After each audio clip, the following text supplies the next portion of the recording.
achieve their selfish, benefit. So if you look at it, Britain went out of their way to make sure they sold the security information of Mazi Nnamdi Kanu to Kenya and Nigeria. Immediately when Mazi Nnamdi Kanu left Britain to Kenya, they sold the information that Nigeria government went to capture Mazi Nnamdi Kanu. Do you think that they captured Mazi Nnamdi Kanu through a means of extraordinary rendition for justice to stand? When you understand international law and treaty, every constitution of any nation on this planet Earth, once there is extraordinary behind a rendition, it cannot stand the test of time in court because it nullifies the case, because the case owns no jurisdiction. Before you will go for rendition of a person, there must be establishment of court. There must be establishment of court hearing from the host nation to discuss whether this person is going to be treated fairly or going to get justice from the nation that they are going to rendition him to. But because they know that there is no nation on earth that will see, having seen the antecedent of Nigeria and their judiciary, will allow Mazi Nnamdi Kanu's rendition to take place from the country. That is the reason why British override everything to make sure that they went through this means of extraordinary rendition. Because Britain knows that we in Africa, we do not pay attention to law. We in Africa, we do not pay attention to the law. There is nothing that works according to the law in Africa. That is the reason why they waited to get to Kenya in order to do such. They could not do it in Britain because they know that the law is going to hold them responsible in an event where they override the laws. And the extraordinary rendition Mazi Nnamdi Kanu from Britain. They couldn't do it. They had to wait for Mazi Nnamdi Kanu to arrive in a third world country, which was Kenya. They carried their evil plans there because third world country where crime is prevalent, where crime is condoned. Have you now seen, it is not even about Britain, Nigeria. It is not about Mazi Nnamdi Kanu and Nigeria. It is now about the continent of Africa being a place that condones crime. That's why they will always use African people, to destroy the lives of African people. Mazi Nnamdi Kanu arrival in court in Nigeria in 2021. The first thing is, how did this man got here? Is it through rendition or through extraordinary rendition? Because there is difference between rendition and extraordinary rendition. Rendition is the protocols of following the due protocols of extradition treaty. If you have bilateral relationship with any country, you are bound to have a rendition of a person or individual who is presumed to be a fugitive or presumed to have a crime to answer in their own original country. And the establishment of court proceedings must start so that the host nation will know whether this person is going to be killed. Because if the host nation is not a place where does not condone treason, they don't have treason for anything, they will not rendition somebody who is going to be killed back to a place where he is going to face treason. Because they will now, unless if there is a written agreement that this person will get justice and will not be subjected to treason. That is the process of extradition, which is rendition. But in a situation whereby there is extraordinary behind that rendition, the court cannot entertain it. The court cannot entertain it because it is an act of kidnapping somebody to extort information forcibly, which is, the person is subjected to torture. That is the reason why you see Nigeria judiciary from the court of the first instance, which is the court of Bintanyaku. They stood trial Bintanyaku could not help it because there is a lot of pressure from the federal government. Bintanyaku managed to strike some of the count charges because she does not want to be seen as an unprofessional, and she does not want to, go contrary to the, manipulations or the control of the executives. That is the reason why Bintanyaku had to, remove some of the count charges, knowing that within the ambit of the law, those charges cannot stand. Then he now decided to hand them over so that they will go to the higher court. When they go to appeal court, the three-man panels who were learned, who understood the law, who understood the extradition treaties and the bilateral treaties of nations, international treaties or laws, they understood it very well. They know exactly that as long as Nigeria, prosecutor is not able to analyze to this honorable court, how and, which means did you use to bring back this man from Kenya? They were not able to prove that there was a rendition process.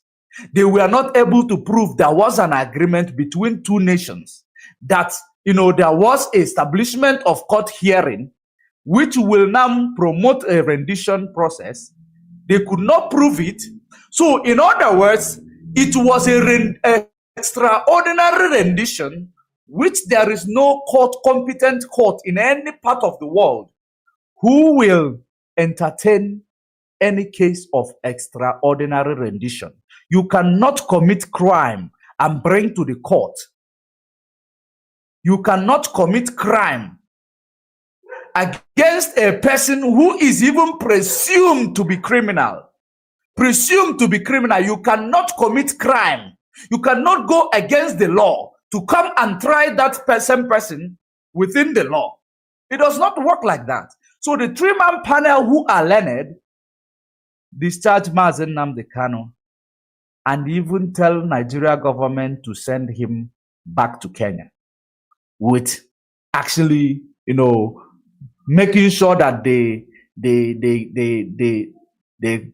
do something to compensate him for the act of terrorism being meted against him, because he could charge the Nigeria government, and Nigeria government could pay billions of dollars if laws is working in Nigeria. So that's what the three-man judges was trying to prevent for Nigeria. Nigeria executive, which are, made of bunch of illiterate cabals from Aso Rock, led by Kagara Bashehu, Attorney General Malami, who is now answering so many criminal charges that I don't know what is holding them from, executing these, criminal charges against him, because this is as a result of, we know this person, we know that person. Incompetent Attorney General went to overrule the verdict of the court. How did he do it? He actually deployed the colonial era, pronouncement in a court by saying stay of execution. It is colonial era, proceedings, stay of execution.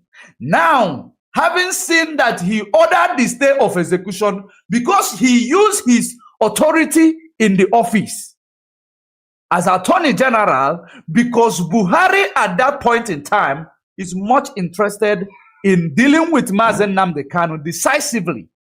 Buhari did not want to really go through the, through the law to, deal with Mazi Nnamdi Kanu. He just wanted Mazi Nnamdi Kanu to be placed in a solitary confinement, because Mazi Nnamdi Kanu exposed him of not being the real Buhari in Aso Rock. So they had to shut him up, that this man must finish and do all their shenanigans and hand over to the next Western stooge. That was exactly the reason why they had to do this. that APC may continuously be in position of power. Because they believe that if Mazi Nnamdi Kanu was there, he will be exposing them in advance. So in so doing, they had to deploy this law of colonial era, stay of execution. Not only stay of execution, now overriding the order of the court that Nigeria court has no jurisdiction over the case of Mazi Nnamdi Kanu. So when they say that Nigeria court has no jurisdiction over this particular matter, it means that it has no prospect of appeal. The main case has no prospect of appeal. Have you now seen the reason why the appeal court or the Supreme Court will have to now insult themselves by placing a court sitting date on the day of their vacation? Have you now seen, the reason why it is a delayed strategy? It is a game. Having, coupled with the election tribunal shenanigan that is going on, because they want to use also Mazi Nnamdi Kanu to play a game of chess to this, to the Biafrans, while this man who is called himself obedient, Obidot, will be deceiving himself that he is going to get a mandate. For you people who are gullible, following him, believing that he is going to get anything, without knowing that he is wasting your time. He has nothing to lose. He has a home abroad. He has offshores. He has business in abroad. He is a political person. He has benefited from Nigeria. So he will never try to sabotage Nigeria, who has given him some benefit, benefits. So he will continuously use this delay strategy to make people to believe that there is something that will come out of Nigeria. Absolutely nothing. It is part of the game that they are using now. That is the reason why you don't see them fixing a date of Mazi Nnamdi Kanu trial. Have you ever seen any judiciary in the world that does not have calendar? Who does not know when is holiday, when is judiciary vacation, when it is tea break for judiciary, when is coffee break for judiciary? That is the same judiciary that you have found handling the case of Mazi Nnamdi Kanu. Have you now seen the irony of what we are talking about? Now, in so doing, I believe we are going to come back to this. The way that Nigeria, I don't know if I should go into it, Nigeria forces, army, Asare Dokubos criminals in the army uniform. Yes, I will come back. I think I will come back to that. I think I will come back to that. Thank you very much. Take a bow from here. Thank you very much for this, your wonderful analysis about the Nigerian judiciary. Of course, we keep on telling our people that we are not part of Nigeria. I heard you clear and sound when you said that Malami has the questions to answer in that contraption. Have they arrested Malami? The answer is no. Abba Kyari, the murderer that have been killing our people, and they went to Kuje prison and they opened door for the man to go scot-free. From there, the man came back again. They have freed him. He has no question or any case to answer. A man, they went to prison and took him away. Today, the man has no question to answer. But a man that fighting for his own survival, they have discharged him, but they are still holding him. And some of our people up to date, they don't want to learn and understand that we are not part of these people. According to Ahmadu Bello, their great-grandfather, they have forgotten about it, that we can never, take decision on our own. We can never rule these people. When it comes on Biafran people, Olisametu is there. The case is still waiting for him. Any day that he trying to challenge them, they will bring up his case. That is why today he's mute. Or Jose Okalo, they chase him away to become the, what they call it, the senator, the president of the Senate. As they rig him out, he keep quiet. Because if he speaks, they will bring his case and he will go to jail and nobody will speak for him. But if you are telling these people that we are not part of them, they don't seem to understand. Now, I want to go back to you, Mazi, fearless evangelist.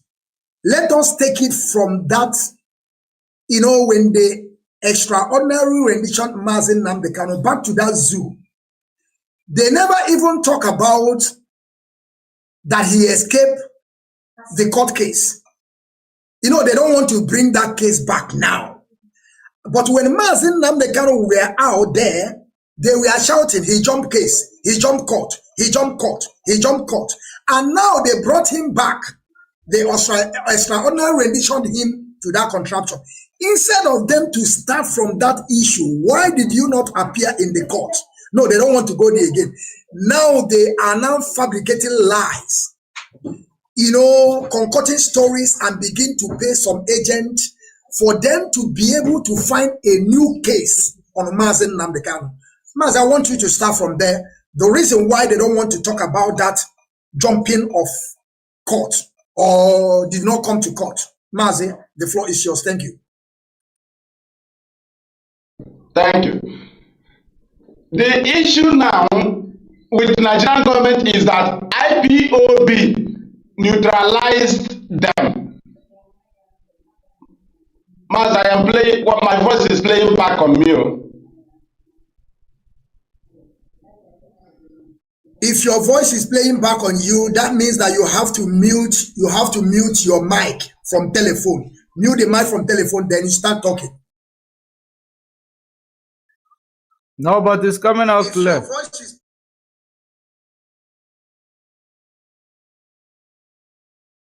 A peaceful approach.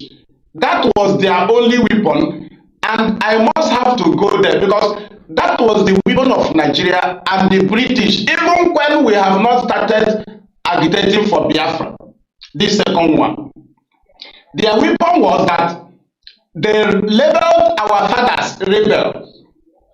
They blackmailed our fathers before the world. Thereby, they blackmailed their children. That's why so many parts of the world, when IPOB have not come and clarify issues, they don't value us normally. Because if you shout too much, they will now go and check their paper. They check their book, their file. They discover that your fathers are rebels.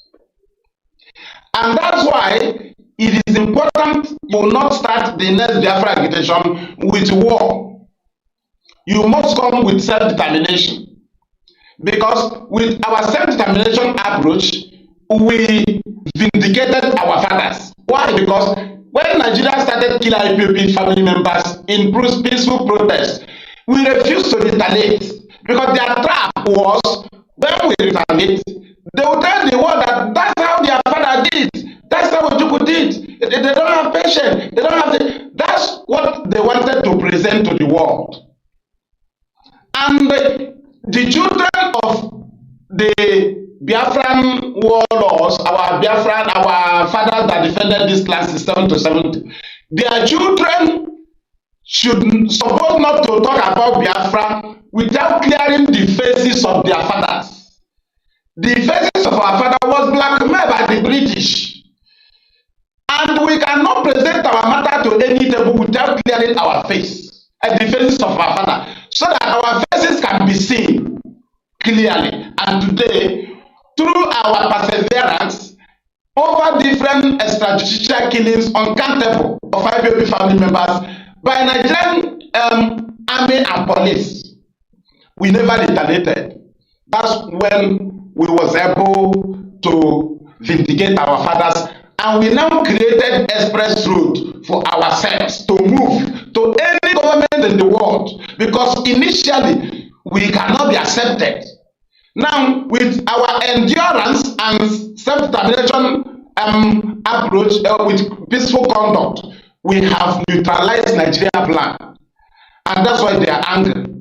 They have no other plan than violence, instigation. When they instigate, we retaliate. That's why they failed to make us terrorists. They expected us to act like terrorists.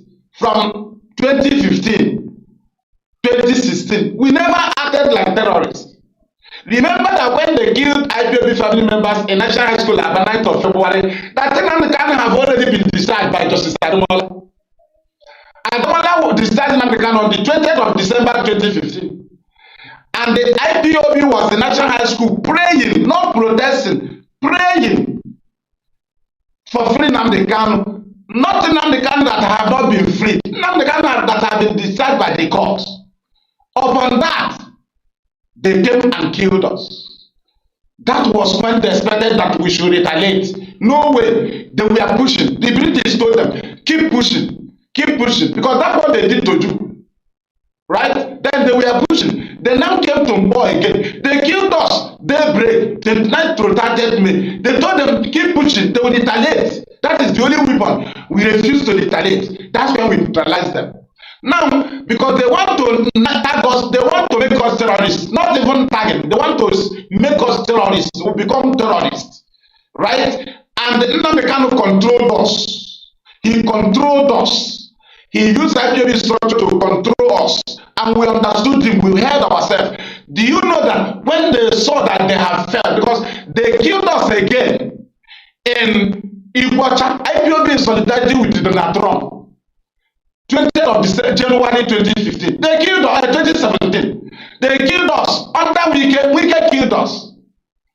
Now, we refuse to retaliate like bullet. And during this very killings of IPOB members, do you know that Nigerian army and police, they burn American flag and the Israeli flag and Biafra flag together? That Wike will provide that commissioner of police. That commissioner of police Rivers State that burn it to ashes. He put American flag, Israeli flag, and Biafra flag together and burn it in Iguacha next to Wike. That this one they make minister now. This criminal they will later kill very soon. This is for government to kill him. Then we move. Now, when they saw that we refuse to retaliate, they now say, okay, we will now finalize. We will grant him bail. When we grant him bail, remember they wanted us to retaliate while Nnamdi Kanu was in detention. They said, okay, let us grant him bail. They discussed with our let us grant him bail. Then keep him, we'll not give him his international passport. We'll keep him here. Then we'll plan and go and kill him. Now, if we kill him, we'll tag them terrorists. Do you know that when they tag us terrorists, they have not even finalized that Nnamdi Kanu escaped. Even within 1 month, Nigerian government did not believe that Nnamdi Kanu succeeded the attack. Because what they did there was, now we let us go and attack and kill them. If we kill them, the world will ask us, why did you kill them? So what we'll now do is to attack them terrorists, so that if the world come to ask, why did you, we'll tell them they are terrorists. Because we refuse to act like terrorists. So they now make it by themselves, by killing us and to shut us up the target terrorists. The same thing they did to you. They made agreement in Ghana. They agreed together. They came back. Then go on. The British told him not to agree. Instead of them to call him again and say, let us look into another option. Or instead of them to say, okay, we don't agree, let us arrest him so that we'll still discuss. No, British said, go and kill them. If you kill them, there will be no opportunity to bring out the Accord agreement so that the world will be looking into it. No, just kill them. So now, had they killed Nnamdi Kanu, they know they will now, the world will now be on the fence because they will say they killed a terrorist leader. Because their target is attack them, then we declare them terrorists. That thing they told us they are not to read out. They wrote it and gave to Southeast governors. We know that they just read it out. They first of all declared terrorists. They planned it, they wrote it and gave it to them. They gave it to them. They even gave to Traditional Rulers Council chairman from the East, all the states, because a Traditional Rulers Palace was invaded and the 28 people was killed. The Nigerian government shed blood in a palace in Igbo land. Why did the Traditional Rulers kill them? They received a letter. They were controlled. Now, if they didn't fight for Nnamdi Kanu, why didn't they stand for the invasion of a palace? Okay, why didn't they stand for attempting to kill a prince? Attempting to kill a prince. So, Mazi, that's where they fell. When after all this thing, they were the people that attacked us. They say we are terrorists. They came to our home. We did not go to Abuja. We did not go to oil well. We did not go anywhere. They just killed us. They attacked us terrorists. And since then, they fell. Immediately, Nnamdi Kanu survived it. That's when they fell. Today, they brought him here. So what we're asking them now is, that very blackmailing, you blackmail Nnamdi Kanu that you jump there. Why did you run away from it? Mazi, you know their target in the court of Bintanyako this second time. You know Bintanyako facilitated this thing. Justice Bintanyako. That's why initially I refused to add justice to her. I added injustice, but I just added injustice. Recently, she just looked into the head of our leader and started granting some fundamental human rights. You know, that's when I started adding justice. A woman that that is overlooked the judgment of other judges and ended up granting bail. So we asked President Tanyako, that warrant you granted Nnamdi Kanu bail on, where is that warrant? Why did you tell federal government to keep it aside and come with amended camp charges? Bintanyako, did you know that warrant, in short, Bintanyako is not, although there was a warrant signed, where is that warrant signed? The bail condition was made up. Where is that warrant? Nnamdi Kanu tried to defend himself before the war that he did not jump bail. If he appeared before US senators, he would be defending himself that he did not jump bail. And the time will be up for him to present the matter. Then when you kidnap him, where is that very warrant? No way. And the Mazi, do you know the people that facilitated these things happening? Nigerian citizens. Because these very Nigerian citizens, when they heard that Nnamdi Kanu was exposing Buhari, they were saying he was in abroad, he's in abroad, when he come back. Do you know that since Nnamdi Kanu was brought back, we were expecting Nigerian youths. Immediately, Malami brought out the first 5 amended charges. When they read it, they did not see that Buhari died among the charges. We said, okay, maybe they'll add it in the next second one. 7 amended charges. They did not add it that Nnamdi Kanu said Buhari died, which would have been the best weapon of the Nigerian youths. They neglected it. They did not go to Minister of Justice and they asked Malami, why did you not add this thing in the charge? That Nnamdi Kanu tarnished the image of our president. Why did you not add it? We expected them to also go and ask Malami, why did you not add in the charges that Nnamdi Kanu said Buhari molested Aisha at the age of 9? Why did you not add it? Why did you not add it that Nnamdi Kanu accused Buhari of raping Aisha at the age of 13? Why did you not add it? Why did you not add it that Nnamdi Kanu said that whenever Muslims gather in Nigeria, even a Yoruba president as a Muslim, that a 10 years boy, Fulani, or 5 years will lead in prayer? Why did you not add it? You were there, Nigerian youth, you were there. You saw an express road to stop Biafra by challenging your president to prove that he's alive. You failed. Today, Tinubu used it to become president. But what we are saying there is that the judiciary of Nigeria have exposed Nigeria. And the judiciary of Nigeria have also exposed the British compromise towards the people of Biafra. Where is the bell he jumped? That is our question. Where is that bell? Then that bell you granted him, where is it? Where have it been brought to any court? Where is that bell you granted Kanu? Their expectation was that Nnamdi Kanu lawyer would defeat them in a federal high court of Bintanyako. That's what Malami planned. But they don't know that Osokome is a wizard in their profession. See what Osokome did. He knows the plan of federal government, that if they press on federal high court, that if they discharge Nnamdi Kanu in federal high court, they will go to appeal.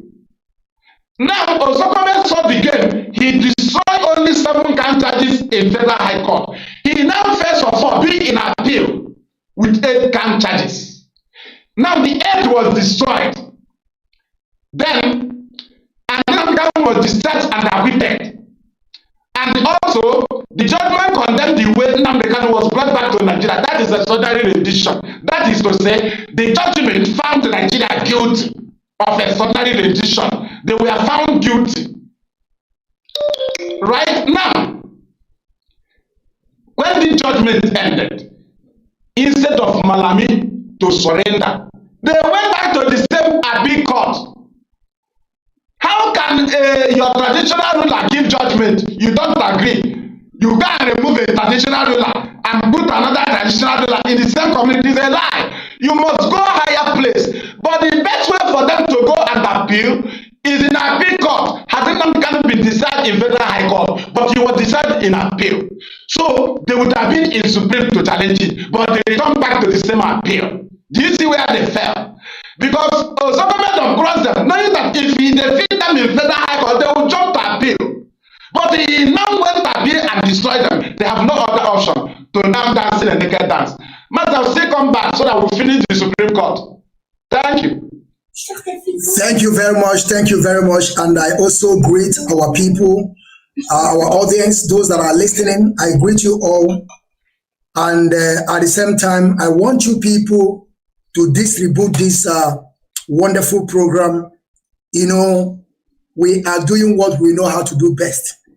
You know, we are in a different way. You know, that's why you see the media warriors, we are unique. We are unique. You see, this thing we are doing today is not that we learn it, but it's because of the wisdom that Chukwu Abiyama gave to us. We are thinkers. Even though when we are in our mother's womb, we can do everything. That is why we are fighting for survival. We want to be on our own. We don't want to depend on people. You see all this depending on people that without us, you people cannot grow. You brought clothes to us. You bring this one to us. We want to try to manufacture things by ourselves because we have been doing this during the time of our great-grandfathers, even though 1967 to 1970, we build our own. All the armament we use, we build it. Even though before they came to colonize us, we have been building. Usuoka, when you are hearing about Osu, we have been building. No, it did not start today. Even though when you talk about writing or symbols, which is over 500,000 years ago, that we have been writing, putting things on a letter to be able to communicate. But today they are telling us that we are nobody. They want to write our history and tell us how we are going to live. Mazi, I want to go to you, Mazi George Money. Let's talk about Nigerian security because we can see the game they are playing right now. You can see they are playing game. And I'm not going to lie to people. It seems that their game is working for them because what they are doing today, they are deploying, you know, all these, they are Janjaweed, all these are terrorists in army uniform. They are now deploying them at the same time, playing game. They will go and gather some people, kill themselves, and begin to target our people. Maz, I want you to talk about this security. And also, I don't want you to not to forget that even though the appeal court said there will be no any case again on Mazi Nnamdi Kanu, but today they are still holding him. Mazi George Money, I want you to pick it up from there. At least you start from the security and the game they are playing today in our land because they are scripted. They were Mazi. All right. They were Biafrans. We are still live and direct. We are still on Biafra TV, right? Great people of Biafra and great people of Africa, because this is where we are directing our own problems to, so that we will be heard. We know that the problems that we are going through is coming from far, so we are still discussing it within ourselves, and it is very, very important that we also continue to send the signal and the messages, including to the United Nations and other international communities, because there is a saying that says, when the time of judgment, the favor will abound.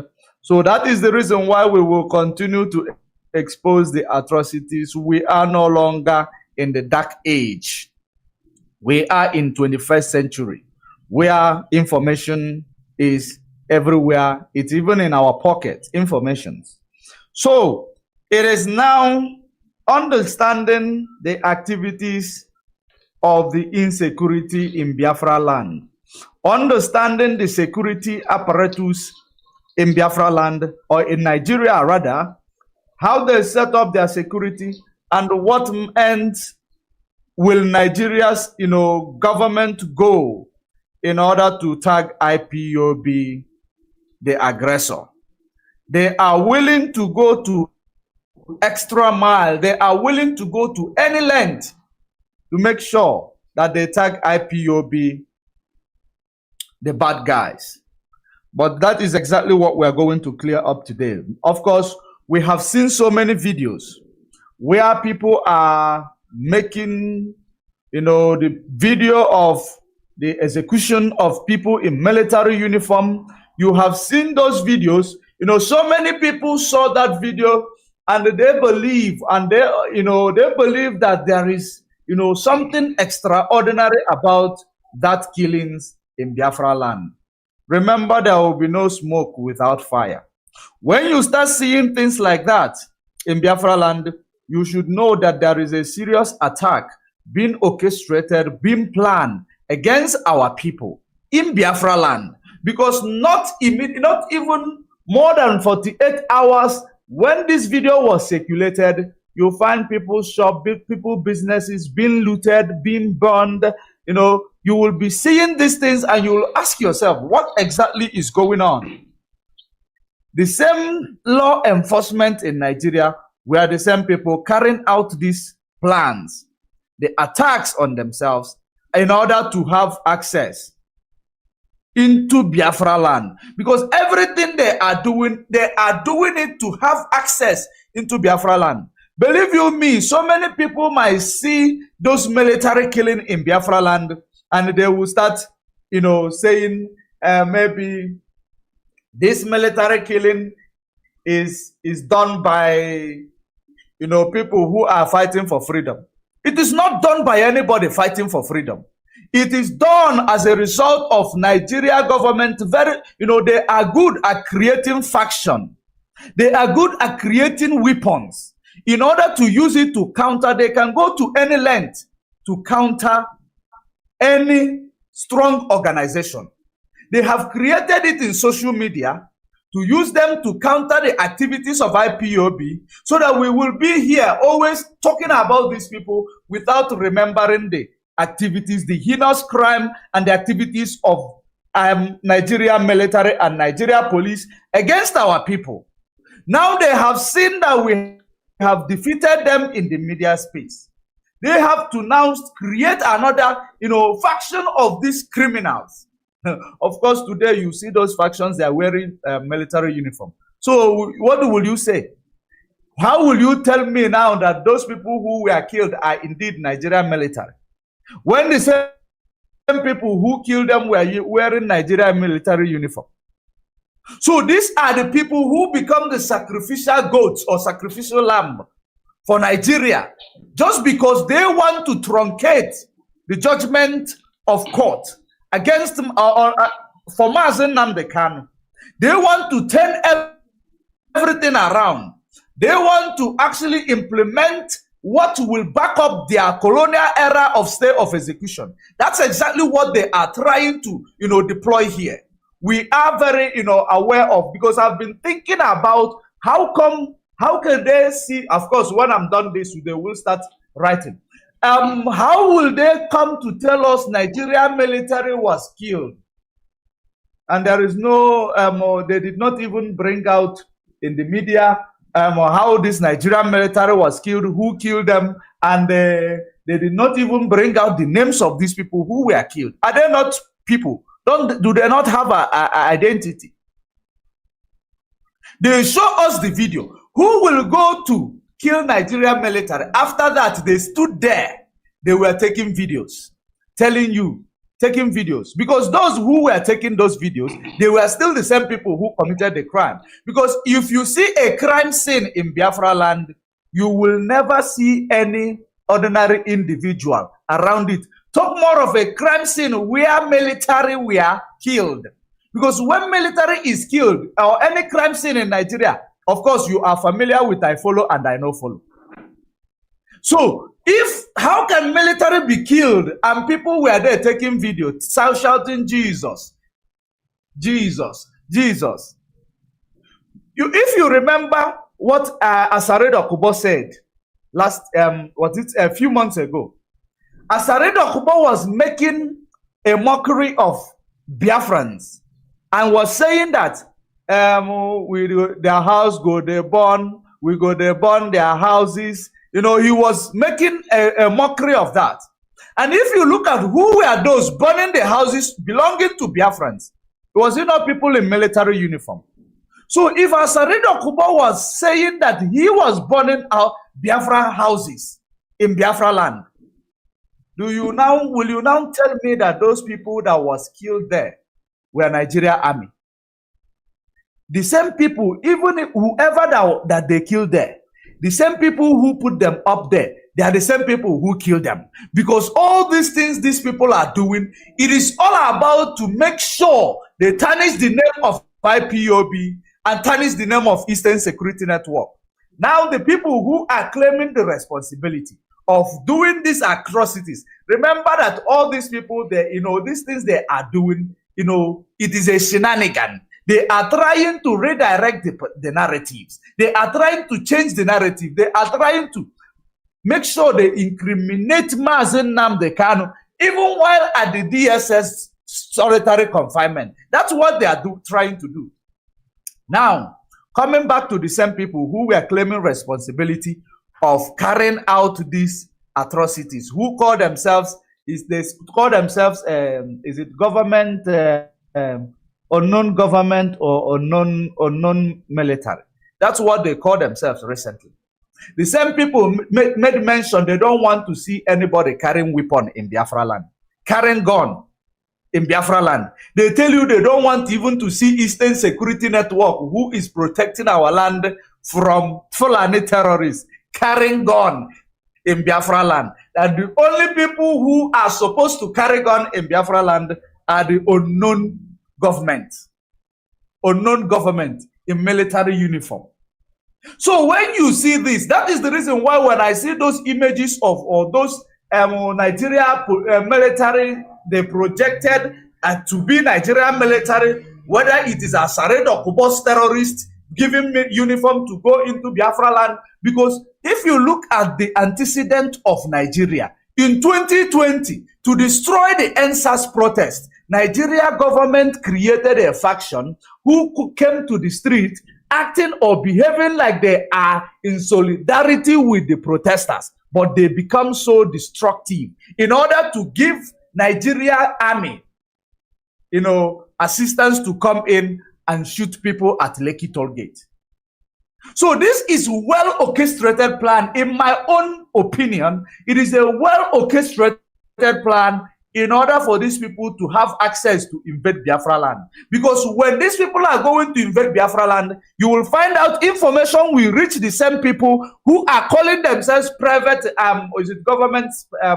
private government or special government. The information will still reach them. They will know where to be found.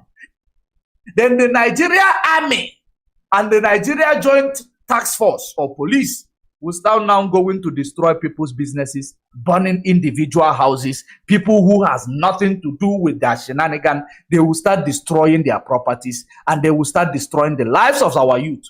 So when you look at all these things, will you come to the conclusion to say, now Nigeria government and those who are carrying out their, whatever they are doing, the shenanigan? That's why I didn't talk about it. That is why I didn't even, feel pity about any of them, because we don't know who is who anymore. These people can do anything.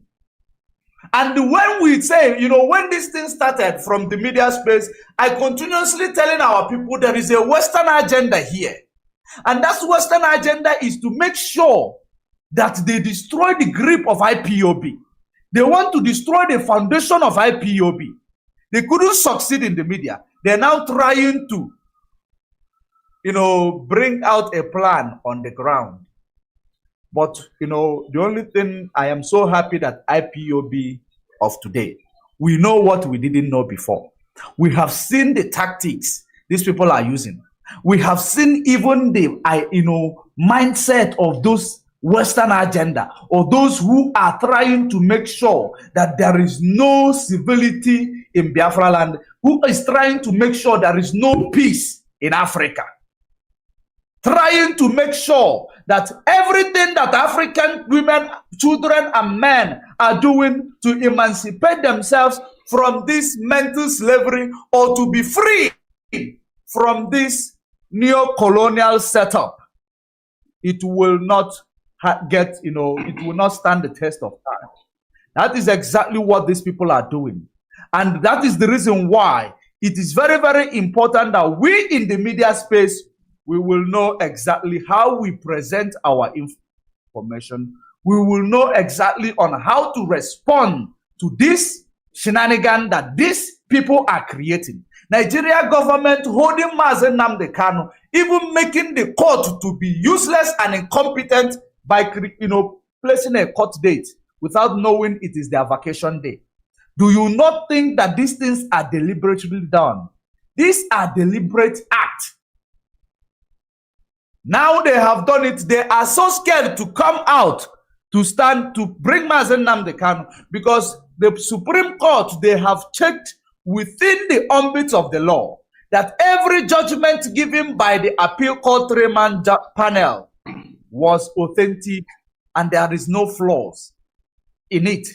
That is the reason why these people are so scared to come up for that trial, because they know if they come up with that trial, they have to quash every state of execution being implemented illegally by Malami. So they know very well that this is what is going to be happening. So they are so scared in establishing that court sitting. They want to know what they will use, the joker they are going to use it to play. But we are watching. Now, if these people claim they are fighting insecurity, if these people claim they want peace in Biafra land, how will you want peace in Biafra land when every atrocities that is being committed in Biafra land, it is tagged on release of Mazi Nnamdi Kanu? And when you look at the Biafran politicians, they are actually claiming that they are tackling insecurity in Biafra land. But everything is tagged on behind the release of Mazi Nnamdi Kanu. Why can't they release Mazi Nnamdi Kanu in order to separate chaff from wheat? In order to separate chaff from wheat, it is very, very simple. So that we will know who are those who are carrying out this crime. Because these things are traumatizing. What these people are doing, they are traumatizing. This movie, scene they are setting up, it is traumatizing. Children are watching. Our children are getting traumatized by it. And that is simply shows that Nigeria is not a country that, care for the feelings, human feelings. They don't care about it. They don't care about security of children. They don't care about all these things. Because you will find this crime scene they orchestrated will be there for many hours. Children will be passing, seeing them. And you tell me Nigeria is a country. It is a British enclave. It is a British enclave. You cannot breathe in that place. That is the reason why every indigenous people in Nigeria should be fighting for their, for their freedom. It is very, very important. That is the only way you are going to get it right. It is not through Obi. Obi is not going to give it to you. Because the type of system of government you people are promoting in that Nigeria, it will never work in favor of anybody. Whether you like it or not, believe it or not, it will never work. I am going to leave it here, Mazi. Mazi, thank you very much. Thank you very much for this, your wonderful analysis on this Nigerian security and the game they are playing. Of course, we know they are playing game. But before I will come to you, Mazi, the fearless evangelist, There's something I want to talk about here because you know that they are really playing game. And also, I don't know what is wrong with our representatives. If you people haven't forgotten, they went to Abuja. Most of them went to go and met. They met with Mazi Nnamdi, asking him because they want to try his power. They want to know if Mazi Nnamdi remains the supreme. All of them were trooping to Abuja to see him, to stop, sit at home. And today, when you go to their newspaper, they will be telling you that the military stopped sit at home. And how the military stopped sit at home? Is it not when Mazi Nnamdi spoke? And now they understood that the man powers remains who he is. Because we are here. We can never abandon Mazi Nnamdi. It's impossible on this planet Earth. We need him so much as he also needs us on this Biafra restoration project. But I want to ask something. Why is that these people went to Abuja to meet with Mazi Nnamdi for him to stop sit at home? Now sit at home have stopped. Why are they not talking about the release of Mazi Nnamdi? Now you understand that even though our politicians, our representatives, they don't have goals or balls. Only what they are doing is what they are going to benefit. Now, Mazi Nnamdi have settled the case of no more sit at home. Let us turn it to, you know, I have forgotten what they call it. Somebody should remind me, please. What we changed that Monday to. Economy booming also. Empowerment. Empowerment. Yes, economic empowerment. Thank you. Thank you. Now we have turned it. Instead of them now to begin to speak, how are we going to free this man that the court have already discharged? They don't care. You see, that is why I'm telling my people that we are nobody in that contraption. And as it stands today, there is no any position that so-called Igbo man is occupying in that space today. They are nobody. Only what you can see them, they can only be secretary, they can only be deputy.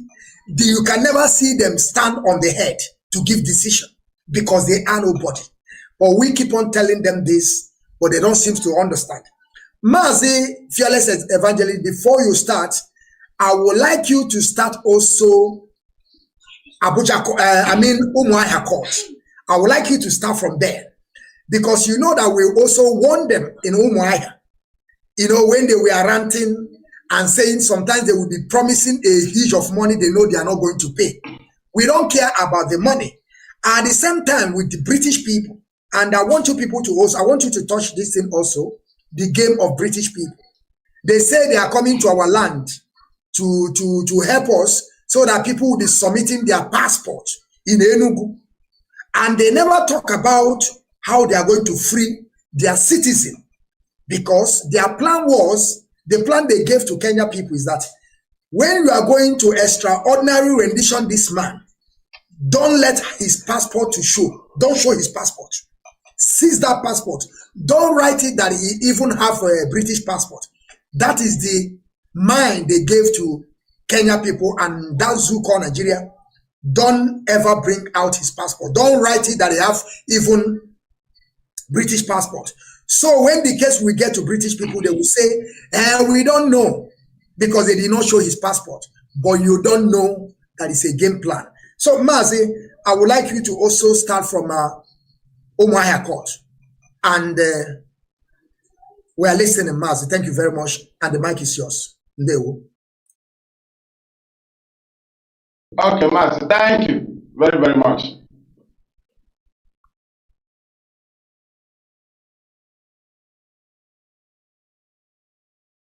January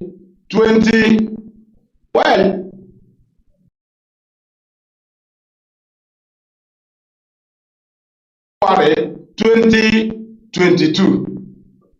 Nnamdi Kanu was the ruling said that it was all about jumping on bail. It is a state high court. It's all about jumping on bail. So now it was the judge, the court ruled that Nnamdi Kanu did not jump bail, but he escaped military assassination attempt. That's number one. That's the weak point of Nigerian. That is the only thing that we are using to nail Nnamdi Kanu. But their own court that have the jurisdiction, because Omar High Court have the jurisdiction to look into such matter. The issue of attacking his house, that they always use as a point of jumping bail. So the case was taken to the very court that have the jurisdiction, and they ruled that Nnamdi Kanu did not jump bail. He escaped military assassination attempt, and the court ruled that Nigeria should apologize to Nnamdi Kanu. They also ruled that they should pay him compensation, and the court also ruled that they should meet him for discussion. 4 pronouncements in that ruling. Now, what is the reason why are they holding Nnamdi Kanu? What is the reason? Because their only weapon was insecurity. Just like sit at home you talk about. Why do Nigerian army say that they have stopped sit at home?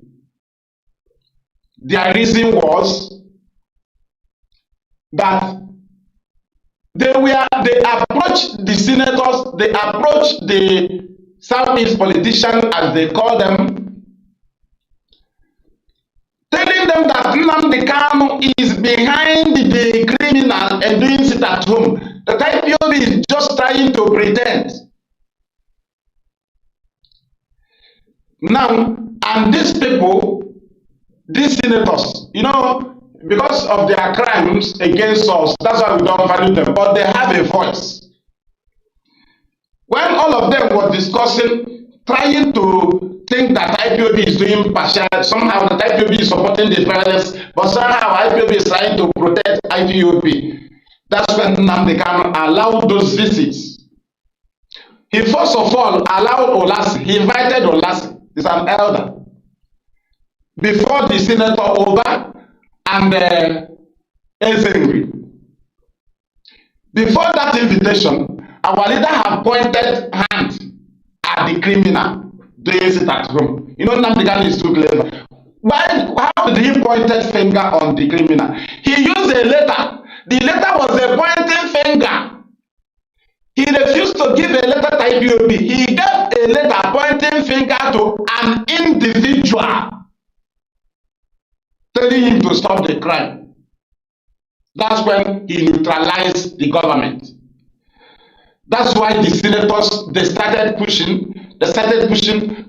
coming, they come to confirm again, and he now told them direct, and they went back and told other politicians that truly IPOB is not in this, as we thought, they are not in this. That's why they now calm down, and now federal government give them another narrative to push the case. They now told them, say, okay, you should be talking about insecurity. So they wanted to free Nnamdi Kanu under insecurity, which will not be on discharge. It will be on bail. If they base on insecurity to free him, it will be on bail. That's why they started coming. Free him now because there is a crime. They are killing us. They are kidnapping us. Monday sit at home. They refuse to present Monday sit at home because the Monday sit at home is unpresentable. It is full of crime. In the issue of Nnamdi Kanu, you should not present it. It is a crime. It is crime. Had they not been committing crime, it will be presented. The only thing you can pick up from Monday sit at home was the crimes, and that's what the House of Assembly members and senators they always present. You cannot present good thing about it. Only crime. They will tell you they kidnap, they kill, they burn vehicle. So nobody, no sensible person will go to government and say we are presenting sit at home because they are sitting at home. Nobody sat at home. They were sitting at home under fear. So in that matter, a sensible government official will only condemn the crime. You don't talk about that issue. That issue should not be presented.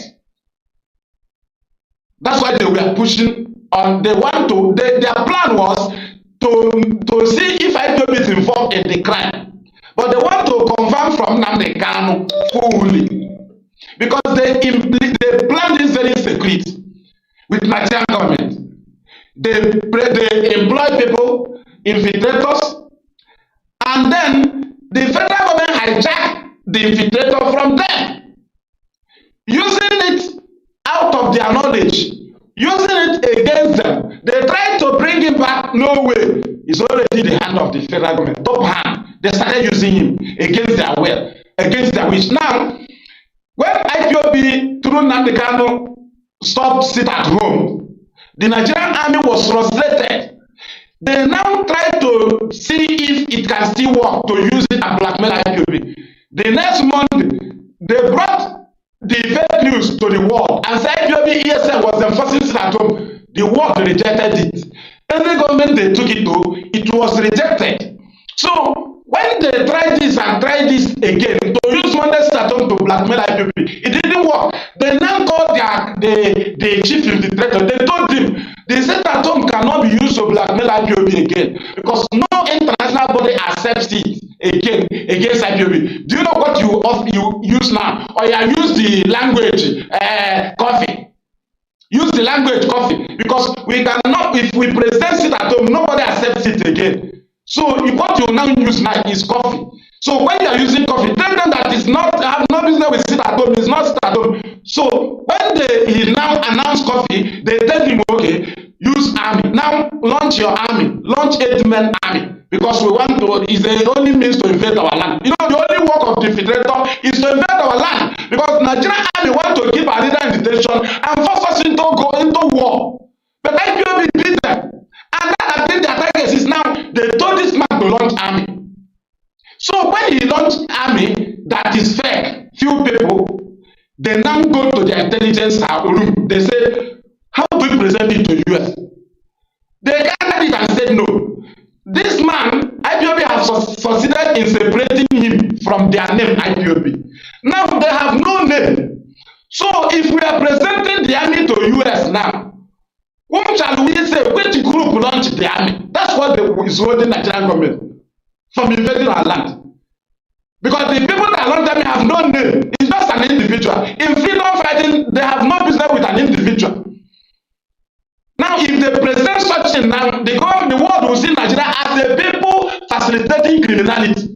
Because those people have no name. That's why they push them to use the name of IPOB. So that by now, they use the name of IPOB to launch army. And immediately you launch army, you have invited the government to defend their territorial integrity. It's an international law. So somebody that declares army or launch army have already invited government to come and wipe out our people. But the issue is that the name, the pointing arrow, the arrow is IPOB. As far as the name of IPOB is not involved in the army, what ground do Nigeria have to invade our land? They have no ground. So they now say, okay, we ended it at home. That's what Nigerian army said, because it is for them to take the glory. Instead of them to allow the glory to IPOB and then they say we ended sit at home, because sit at home can no longer be used to blackmail IPOB. Amnesty don't welcome it. UN never welcome it again. EU don't welcome it again. Nobody, US will reject it. If you bring it to me, they say go, go, go, go, go. If Nigeria take it to you, they say go, go, go, go. Which sit at home? They will bring more than 50 press releases of IPOB. Can't sit at home on their table. Now, that one died. They are now doing criminality. Very soon now, you see some of them with the police uniform. What is their reason? They want to bring war. Why did IPOB not accept war? They cannot fight our land without the name of IPOB. They cannot. They cannot. They will only be instigating trouble, because IPOB is the face. That's why people that said the intent of ESN said they launch army. They was not able to present up to 50 men. They presented 8 men. But ESN is 250 something thousand. But somebody claimed to be in charge of ESN. This is what they wanted to use ESN to do. Because at this point, they would have said, we have done ESN to Biafra army. That was their plan. Had we allowed them to claim in charge of ESN, at this point, they will tell you we have, from this night, we are declaring that all ESN personnel is automatically a Biafra army. And that's the plan. That's how Nnamdi kind of plan it. That's how you will be bragging. And he will not tell you that officially we are now seeing not a judge as a general commander before, but we are appointing Gen tonight. That was their mission, to use the name of, to turn ESN to Biafra army. But have we not succeeded in separating them? Now ask them, why do they now come up with a video telling you that ESN have no right to hold a gun? And you know that ESN does not hold gun in the community. They have gun in the bushes. Do you understand? So this is a defeated war. What we are seeing now is the final bus stop of federal government. They have failed the judiciary. They have failed that area. Judiciary, Supreme Court must lean Nnamdi Kanu. But what do they want to do? They want to set a scenario here that our land will be uncontrollable for Nnamdi Kanu. And they want to create rival. That if Nnamdi Kanu give order, the other one, they will say another Biafra group counter it. They give order, they disagree. Unless they say that Nnamdi Kanu and the other group should agree together. They should agree, they should come together. That's what they plan, but there is nothing like that. Because there is a voice, that is a channel. What actually destroys Nigerian government is the channels Nnamdi Kanu created. One, IPOB Media Publicity Secretary, Radio Biafra, leadership of IPOB. These very channels is authentic channel that the world takes words from us. This is where we defeated Nigeria in their court. Their plan was to...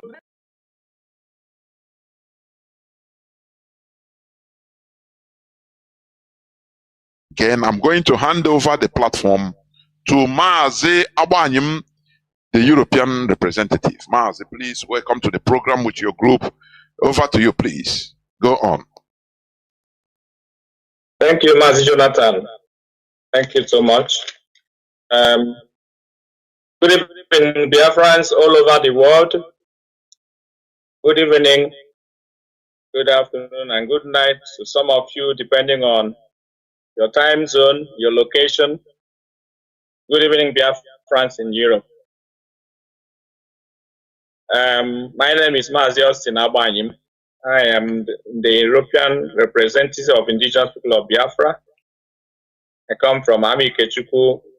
Ami Ikechukwu is in Biafra, in Olu province of Biafra land. So it is always a great pleasure to come to Radio Biafra once in a while to enlighten our people, to inform them, and to keep them abreast of what is going on in our struggle. Because information, they say, is power. And from that information, you gain knowledge. And knowledge gives you understanding. We found it very, very absolutely necessary. It has become imperative that we come on Radio Biafra to inform our people as to where we stand in our struggle for freedom. But before I go ahead, I would like to say one or two prayers to our people in Biafra land, especially the ESN and Mazi Nnamdi Kanu, who is our supreme leader. I want to pray that Chukwu Okabiyama will continue to sustain him wherever he is. He has committed no crime known to law. That is obvious before the court and before every person in that contraption called Nigeria. Mazi Nnamdi Kanu is an innocent man, a prisoner of conscience. And because Chukwu Okabiyama is with him, those who are holding him have brought calamity upon themselves. Look at what is going on in the zoo since our leader was illegally abducted from Kenya, extraordinary rendition to Nigeria, and locked up in a solitary confinement at the DSS dungeon in Abuja. Nigeria will continue to see calamity. They will never know peace until the innocent Mazi Nnamdi Kanu is released unconditionally and very soon. And those who have a hand in what happened to him, none of them shall live to see Biafra restored. That is what we stand for. Because Biafra is a spirit, you better go and ask those who have tried all their best, all their possible best to see if they can manage to collapse this struggle. But to their nightmare, it has become an impossible task. We have come to Radio Biafra to pray for ESN as well. ESN is our last line of defense. Our leader called them the finest of the finest army we have in this world, because they are fighting for ideology and not for money. Therefore, Chukwu Okabia will continue to sustain them, give them victory in every action they take to protect our land and people. Chukwu Okabia will also continue to protect the leadership that he put in place. It is obvious that he has transferred that anointing that he gave to Mazi Nnamdi Kanu to the present leadership. And that's why whatever we do prospers. That's why we have been indomitable. That's why we have been consistent and unperturbed in the pursuit for our freedom. We pray for Mazi Chinedu, who is the head of directorate, and those who are working closely to him, that Chukwu Abiyama will continue to shower them with more wisdom, knowledge, and understanding, but most important, to be their shield and fortress. In the name of Chukwu Abiyama, I have prayed. Say, I want to also go ahead to inform our people, or to remind our people, that Mazi Nnamdi Kanu, from the onset, from the inception of this struggle, has made it clear that Radio Biafra is our only source of undiluted information. It's a place where we worship. But in recent days, since Mazi Nnamdi Kanu was abducted, many have abandoned this platform. And that is why some of them have fallen into the hands of the enemy, because Radio Biafra is a hallowed platform. It is where you get knowledge, it is where you get understanding, and where you see the light. Because what you see everywhere now is darkness in that geological republic, because the absence of light is where you see darkness. So those who have abandoned Radio Biafra are wallowing in ignorance, in darkness, and that is why some of them will tell you that they are confused. And that's why some of them will go out of their way to follow somebody who has never been a member of IPOB and who will never be a member of IPOB, and will suffer a hired agent from the zoo called Nigeria to come and disrupt what we are doing, a hired agent who came from the back door to see if you can gain access to the leadership of this struggle, that they may hijack it. But as God may have it, they have failed woefully, and they will continue to fail. We have come to tell Biafrans that Radio Biafra is the light. It is the light unto your feet and the lamp unto your path, according to Psalm 119, for those of you who are Christians. Psalm 119 says that. So if you miss Radio Biafra, you will be wallowing in darkness. This is where we worship. So I want to use this medium to encourage our people. Those who are rushing to Facebook or YouTube to go and get their information, bear in mind that most of the channels where you go, what you hear there are the things that are bringing confusion to your head. Because those guys who are some of them are there to make money, so they have to tell you what you want to hear. And by hearing, you become corrupt, become confused. Come to Radio Biafra and get undiluted truth to help you understand and digest where we stand in this struggle and where we are heading to. Mazi Chinedu comes on Radio Biafra to give you information, undiluted information as to what is happening in Biafra land. Mazi Chinedu, the head of directorate, do come to Radio Biafra to make important announcements. Once in a while, Lola Kanu, the wife of our leader, also comes on Radio Biafra to address Biafrans. And whenever she speaks the mind of her husband. If you believe and truly believe that you are a follower of Mazi Nnamdi Kanu, you do well to listen to these people. And as we have come to this platform to speak, we are speaking the mind of the leader of this struggle. So therefore, we want Biafrans to be aware that there is fire on the mountain. The recent happenings in the struggle is self-explanatory. They have closed our account in Germany and turn around to point fingers on Chinedu and the rest of us. They closed the account in America, they turn around to point the fingers on us. But we all, those who are close to this leadership, those who are constantly listening to Radio Biafra, we know the truth. We know that the enemies have come to collapse this struggle by all means possible. First of all, they want to collapse our finances. That is one of the pillars of this struggle.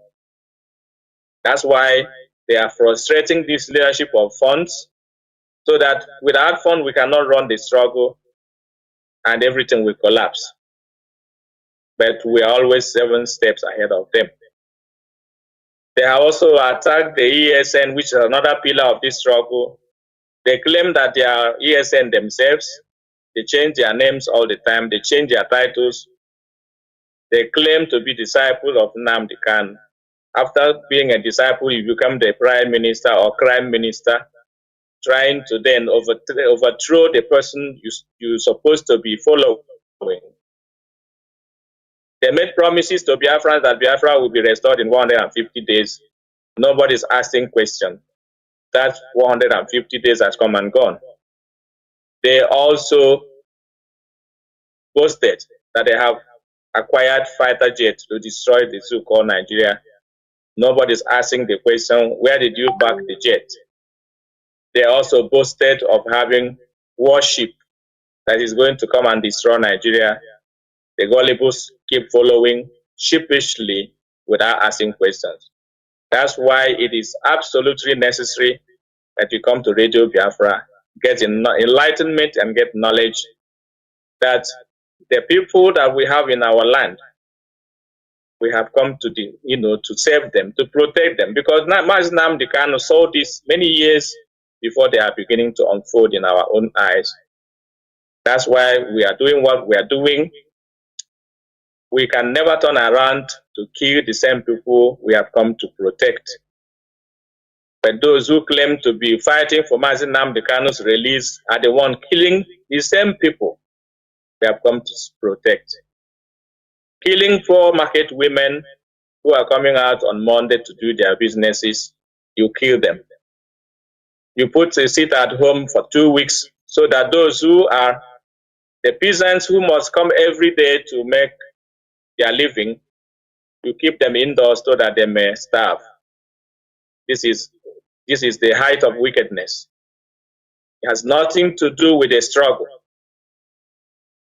If releasing Mazi Nnamdi Kanu is what you can achieve by sitting at home, what have you achieved for the past 2 years sitting at home?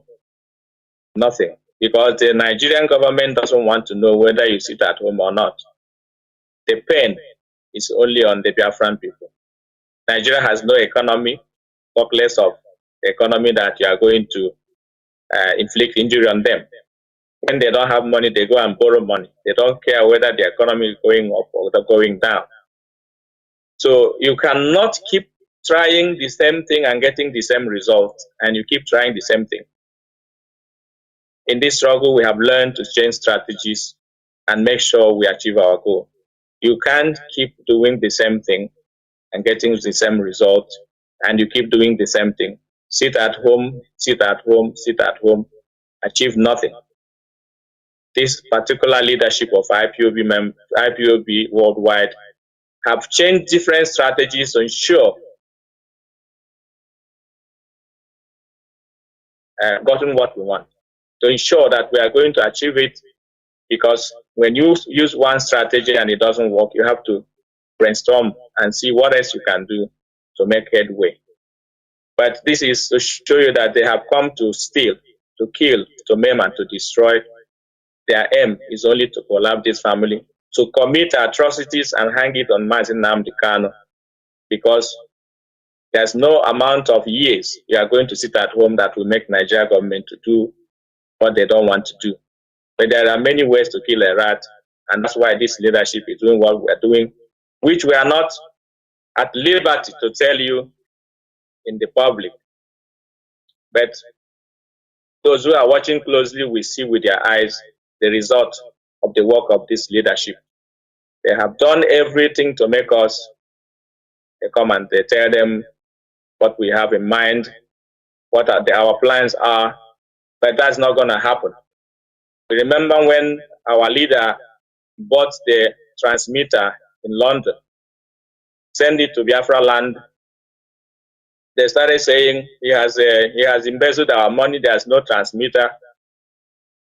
The pressure became too high. Mazi Nnamdi Kanu went and took a picture of where the transmitter is in Biafra land and made it public. A few weeks later, the zoo came and arrested those who live in that house and took that transmitter till today.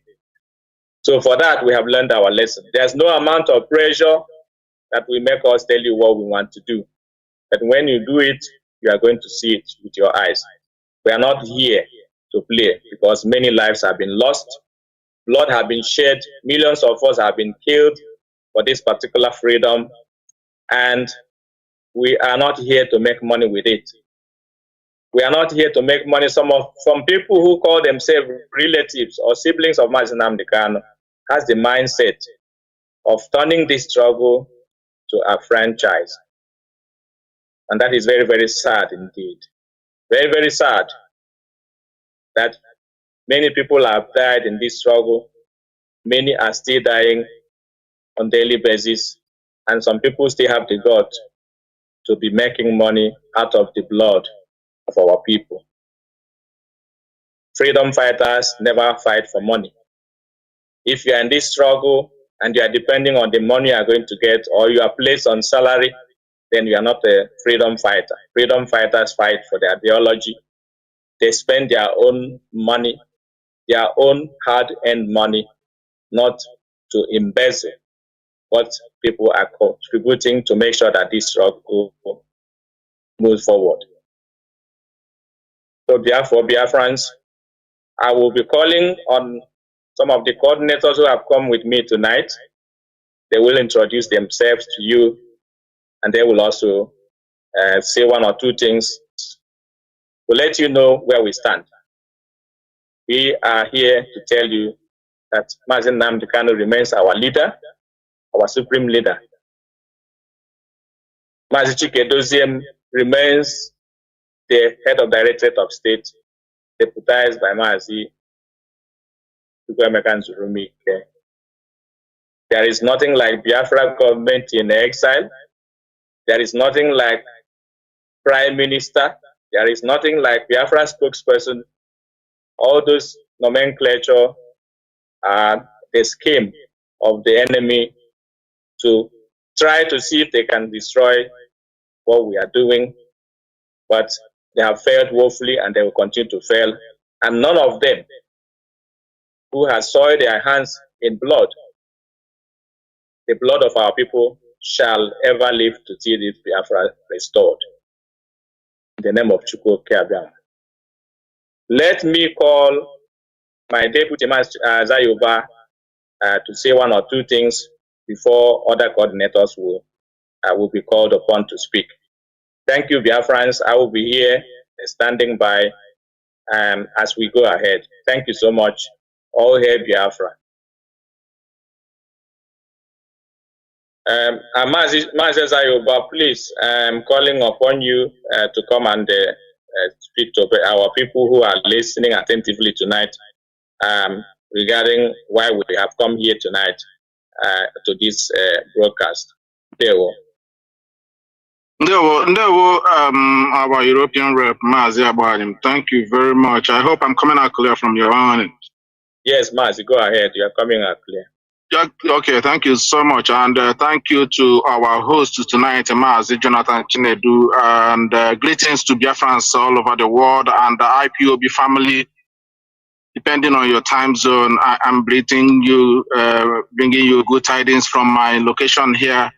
My name remains Mazi Zayoba, and by the special grace of Almighty Chukwukabiama, I serve the indigenous people of Biafra as the Deputy European Rep, and of course also a member of the Directorate.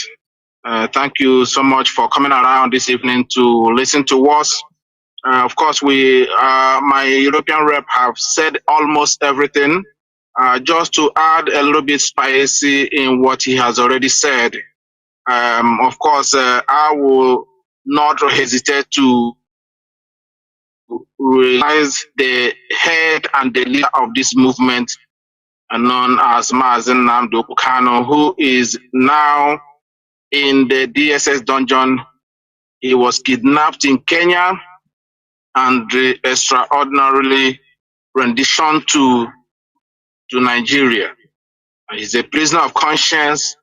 The Nigerian competent court have decided and acquitted this man, and Nigeria, that claims to be a democratic country, never ever obey their own rule of law.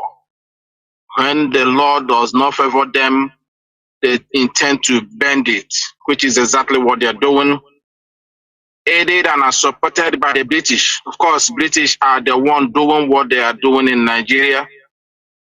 Nigeria is not a free country. Nigeria is not independent. Nigeria is a contraption. It's a British farm. That's what I call it. British farm. They call it themselves, British call it themselves, a fantastically corrupt country. It wasn't me that said it. It wasn't IPOB. It is British Prime Minister, sitting Prime Minister at the time, David Cameron, called Nigeria a fantastically corrupt country. And at the same time, President of the United States at the time also called Nigeria a shithole. And Nigeria have exhibited all this name in higher places. Of course, we know that Nigeria is a shithole. We are here tonight to reinstate and to reaffirm our solidarity with our leader Mazi Nnamdi Kanu. Regardless where they had him, regardless where they are keeping him illegally, after the competent court of Nigeria have decided and acquitted him, we are solid behind him, standing shoulder to shoulder with him in this Biafra restoration quest or project, if you like. We are not going to back down.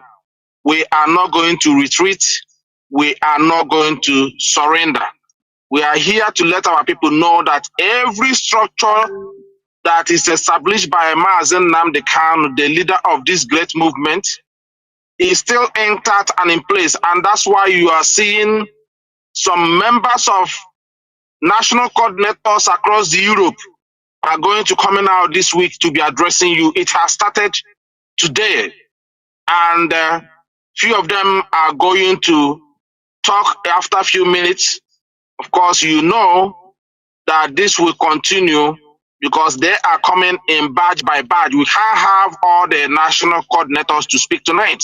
So this set of group will speak tonight, and the other set will come out tomorrow, and the next according to the program.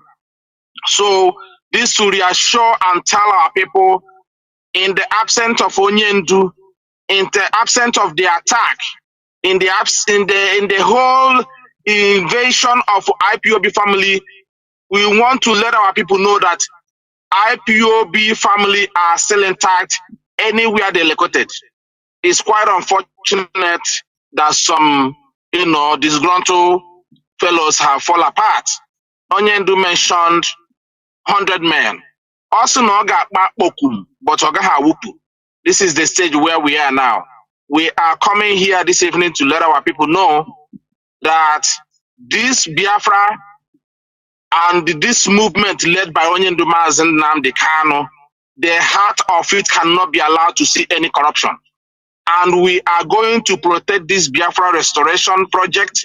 We are going to protect Onyendu.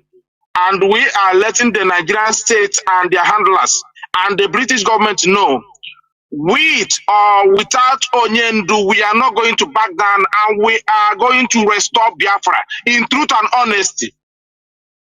No corrupt individual will be allowed to see the heart of this movement. You can only try, you will fail. That is a promise. You think when you kidnap Mazi and Nnamdi Kanu, you will collapse this movement. You try to install somebody who is never a part of this movement after nearly 10 years of hard work of Mazi and Nnamdi Kanu. You want to introduce an infiltrator, somebody who have never at any given time been a part of this movement. You use your media preponderance in the zoo to eulogize him, to bring his name all over the place, that this is the person in the name of a disciple. And today, they are falling on the wayside because they are not meant for this Biafra restoration. They can only make noise wherever they are.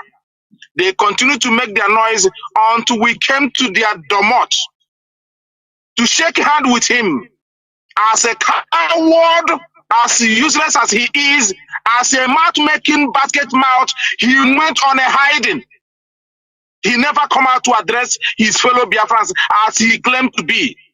He disappeared. He didn't show up anywhere until we left. He came out today bragging with the military regalia and wearing the helmet that we are using to ride a bicycle here and motorbike. Using your brain to mess your brain up. Killing our people with impunity. With the sponsor, heavy sponsored. And it's quite unfortunate that Onyendu announced this thing to our people.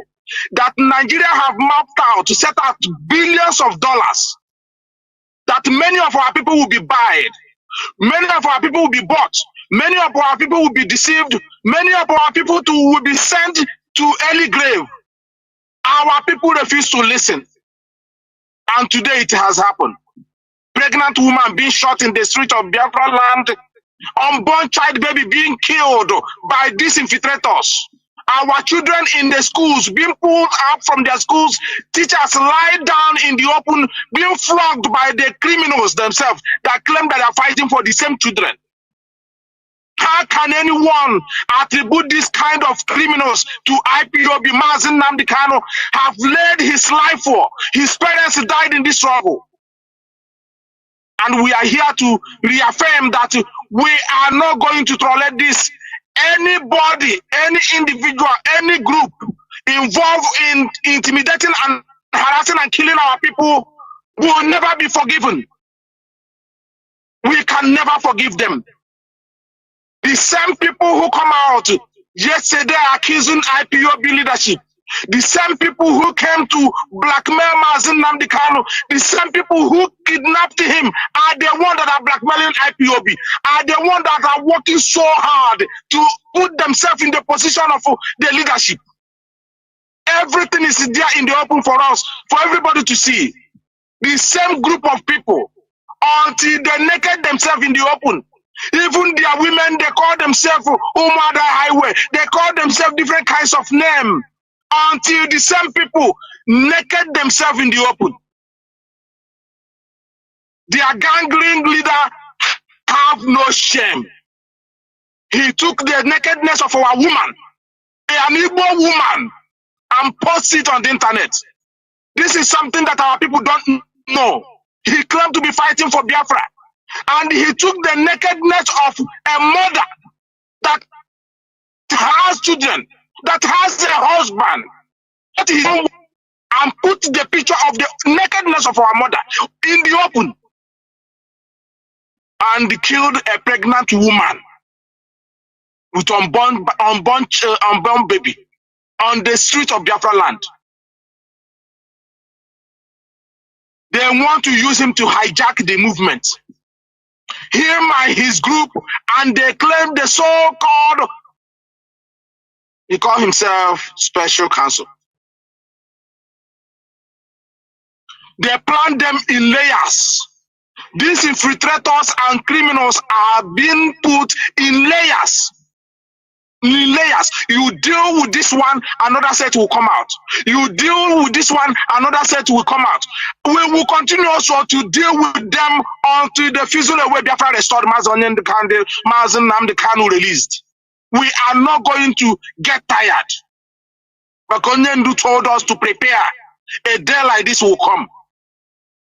And if he wants them, it will take them 150 years to take down this structure of IPOB. It doesn't matter how many we are. The freer we are, the resolute and fierce we are becoming. We are not going to let our people to be intimidated again. We are not going to be a sacrificial lamb. We are not going to allow Igbo land. We are not going to allow coastal region of Biafra land to be a sacrificial lamb for Nigerian states.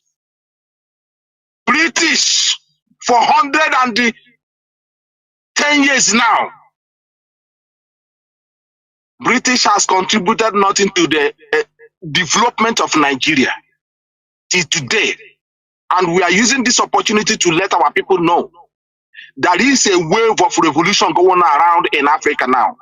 Every Biafran youth must stand up. We have called off the sit at home. They want to demonize the sit at home. And this is why we started shouting to our people, if you don't follow the instruction of the leadership, this is what will become of you. In every organization, there is a structure and there is a leader in that organization. If you start going against the structure, then everything will become messy. And this is what we have warned our people. You don't go and begin to believe somebody who is not a part of the movement. That means if you have fallen this low, that means the need of us fight restoration. Because we don't want to restore Biafra that will restore tomorrow. And after we have gone, which Chinedu have said, this time we are here, there will be no one like us. After we have gone, you will wish we live forever. We don't want to leave Biafra restored and you will hand it back to the criminals and to the Westerners that have rendered the Biafra land asunder. No infrastructure, no development, no road, no water, no electricity, no school, no security. They want to make our land a desolate area. They want to make our land uncomfortable for our youth. So they will be running out every blessed day. Come down here in Europe and see thousands of Biafran youth running away from Nigeria because they've been hunted down. This is what Nigeria state, this is what the British want. Make Biafra land ungovernable so that the youth will run away. So they will use our land and do as they wish. And that is the reason why they employ this criminal that based in Finland, that is actually decided to wage war at his own doorstep. Nobody, no sane man, no reasonable person will declare a war in his own house. It doesn't happen. You go outside and declare the war and save your house. You don't bring war to your own inside house. It doesn't happen anywhere. This is the reason why they employ this criminal, this small boy that based in Finland. If the hand of government are not into what he's doing, all the call that we have made to the Finnish government The investigation they have run on him, and they have confirmed that this guy is a criminal. They decided to lay low because Nigerian government is using them. Also have paid the Finnish government to protect this criminal to continue his killings in our own land, not in Nigerian states, not to the Nigerian police and military, but to our own land. We have come here to let you know that whatever that guy is doing, whatever him and his group is doing, whatever him and his lawyer that is going to the heart of Mazi Nnamdi Kanu, getting out some information, Mazi Nnamdi Kanu will think that he's talking to somebody. He doesn't know that information is given is going to the hand of this man. And this guy will be coming on the television, on the radio, on the TV, on the internet, and dancing, drinking Hennessy. And he's fighting for your Biafra revelation. We are letting you know there is only one IPOB led by Mazi Nnamdi Kanu. Anything else is fraud. Our people, you must know how to follow instruction. This is why British fragmented Biafra land. They give all the place they call the South that does not exist in any cardinal point. We are asking the British, where is your own South in Britain? Can you point out where is South? And today they are laying a pipeline from Biafra land to Niger Republic. One of the things that is causing the problem today in Niger. This is what the British are doing. Laying a pipeline illegally without the consultation. Before you lay a pipeline here, anywhere in Europe here, you will consult the entire community. It will be debated by the people themselves that the pipeline will be laid through this community. But this thing is happening in our community. Rather, they will wage war. They will instigate violence in that community, and they will chase our people out from that community. They will start their illegal mining. We are letting our people know that we are here to protect you, not to kill you. The sit-at-home has been suspended. We suspend it and we call it in whenever it's necessary. Anybody using this to fool you, that is at your own detriment. Learn how to follow instruction and directive. This is how we will protect our land. They said these are the mantras they use to destroy our society, so that nobody will listen to anybody. There will be no leader. There will be nobody directing anybody. And we have come to amend that. We have come to correct that. This is why you see them. They have waged war into the finance of IPOB. They kidnap Onyendu immediately. They started the wage war against this movement and the IPOB leadership. From the leadership himself, to the head of directorate, to the IPOB finance, to everything, even to the sit-at-home that we've been using for May 30th to honor our fallen heroes. Look at what this criminal is doing with it to destroy our land, to destroy our economy, to destroy our people. And they now want to demonize it, so that anytime you hear sit-at-home,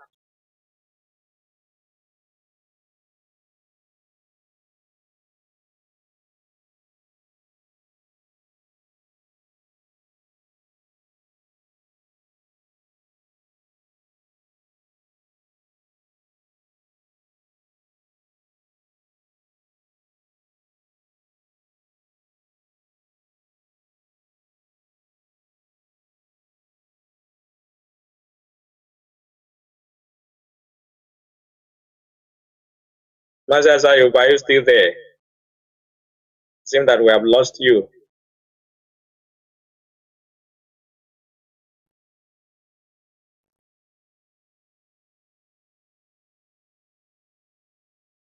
Mazi, we have lost you. Unmute yourself.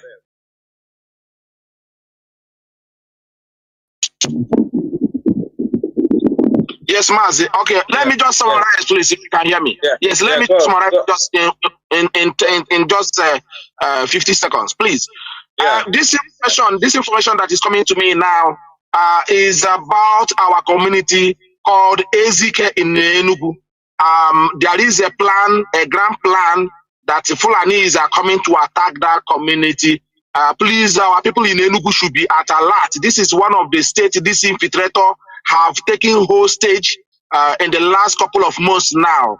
These criminals have taken hostage of one part, some areas in Enugu.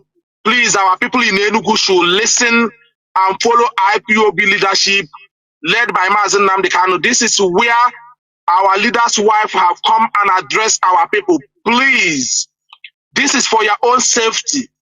Mazi Nnamdi Kanu said he wants Biafra land to become this leadership that he's established also in the same token as saying that we want Biafra land to become.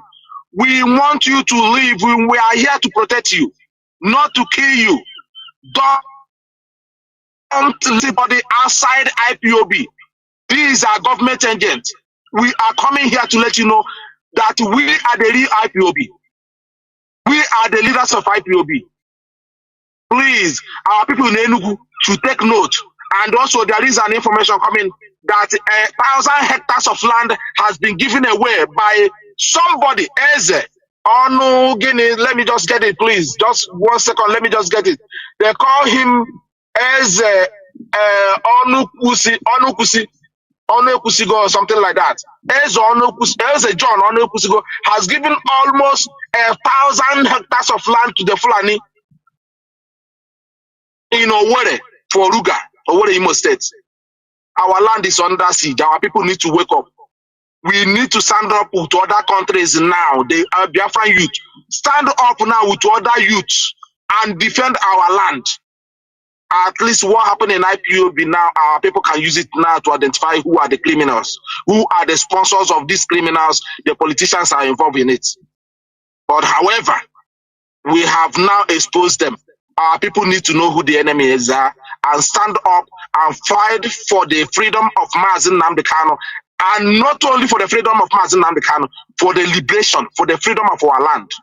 Now that every other countries are doing it, we cannot allow our people to be left behind at this critical time. This is why the European IPOB national coordinators led by Mazi Osinagbanyim under the leadership of DOS are here now to reassure our people that we are solidly behind our leader and we are standing shoulder to shoulder with him in protection of our land. Thank you very much for listening to us. Mazi Osinagbanyim, I am giving you back the microphone and good evening from Yandeo. Mazi, thank you for your excellent rendition. And like I already said at the opening speech, our people will do well to listen to us tonight because many more information is coming to educate them, to enlighten them, and to make them fit and ready for what is coming. Mazi, thank you so much, my deputy.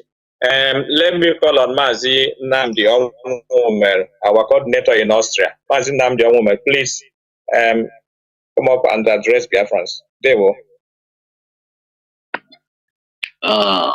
Ndewo Mazi Agbanyim, Ndewo Mazi Jonathan Chinedu for inviting us today broadcast. Greetings to Biafrans all over the world. Greetings to IPOB Austria. My greetings to our leader Mazi Nnamdi Kanu. And also my greetings to our DOS. My name is Nnamdi Kingsley Onwumere. I serve indigenous people of Biafra as a IPOB Austria National Coordinator.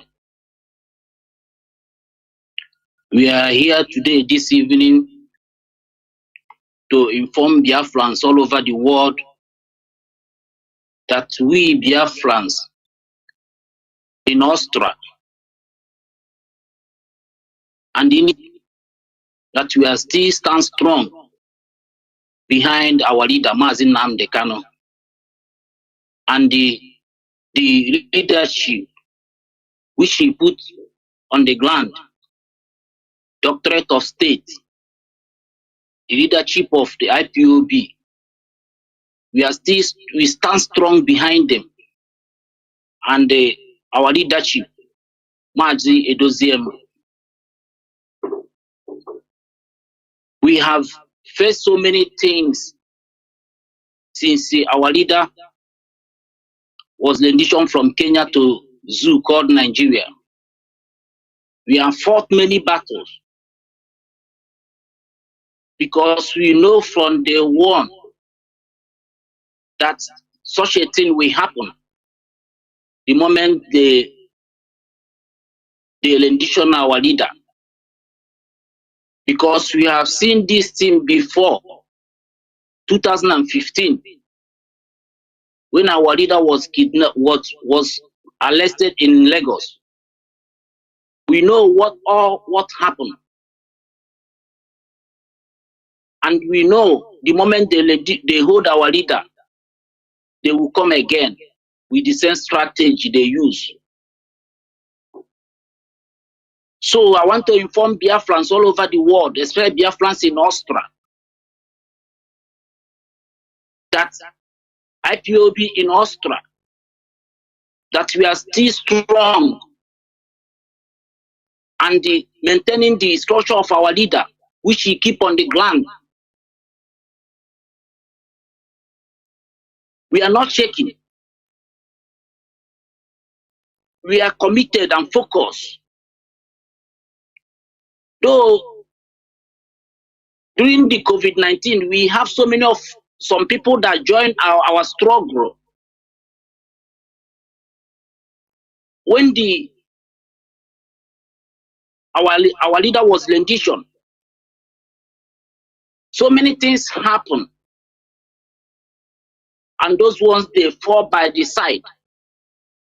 But the main committed ones, from day one, we are not shaking. We are still stand our stand in the movement of Biafran restoration.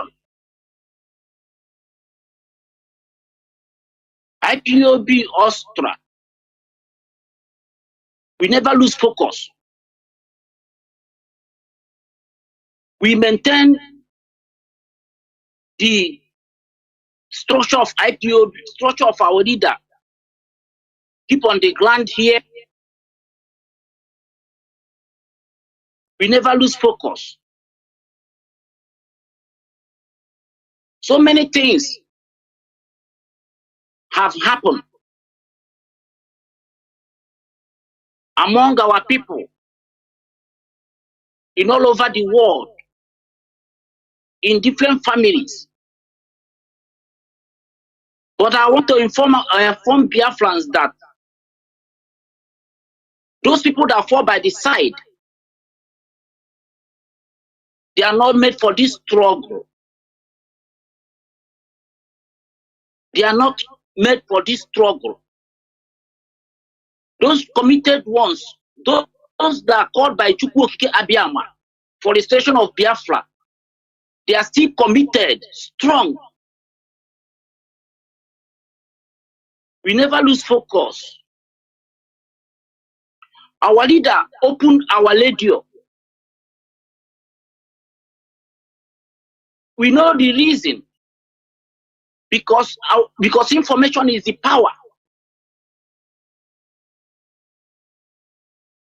We live in a Western world. We understand the importance of information. We never have such a thing in our land before. We never have a place that Biafrans can come together and gather to hear the gospel of Biafra, to speak about things that are concerning us. And that is the reason why our leader opened the radio. And that is where we get information concerning Biafran struggle, concerning whatever that is happening. That is where we get every information. And in IPOB Austria, we understand this key point that is very, very important. We listen to Radio Biafra, no matter what happens, because that is where we get that is where we get authentic information about what is going on in this struggle. Because the moment they rendition our leader, the Zoo Nigerian bring a lot of money, pump money outside to spread a lot of fake information, bring a lot of people outside social media to confusing people so that people will lose focus. But we understand the importance of Radio Biafra because this is something we call our own. That is where we get the information. And that is why we never lose focus. And that is why we committed. Because that is where all the whole information, both leadership of this struggle, whatever we need to know going on at any time, you can get it on Radio Biafra. Both our leader's wife. That is where she give her own information. She didn't go to any other radio. It's on Radio Biafra. But so many of our people neglect this radio, trying to find out so many information from social media, and that is why many of them are confused. That is why many of them lose distracted because of they start hearing from people, and sometimes they don't understand that those people they are listening, they are agents of the zoo. That is why they bring them out to bring a lot of fake information to bring a sweet talk that will make our people lose focus. But we understand all this strategy.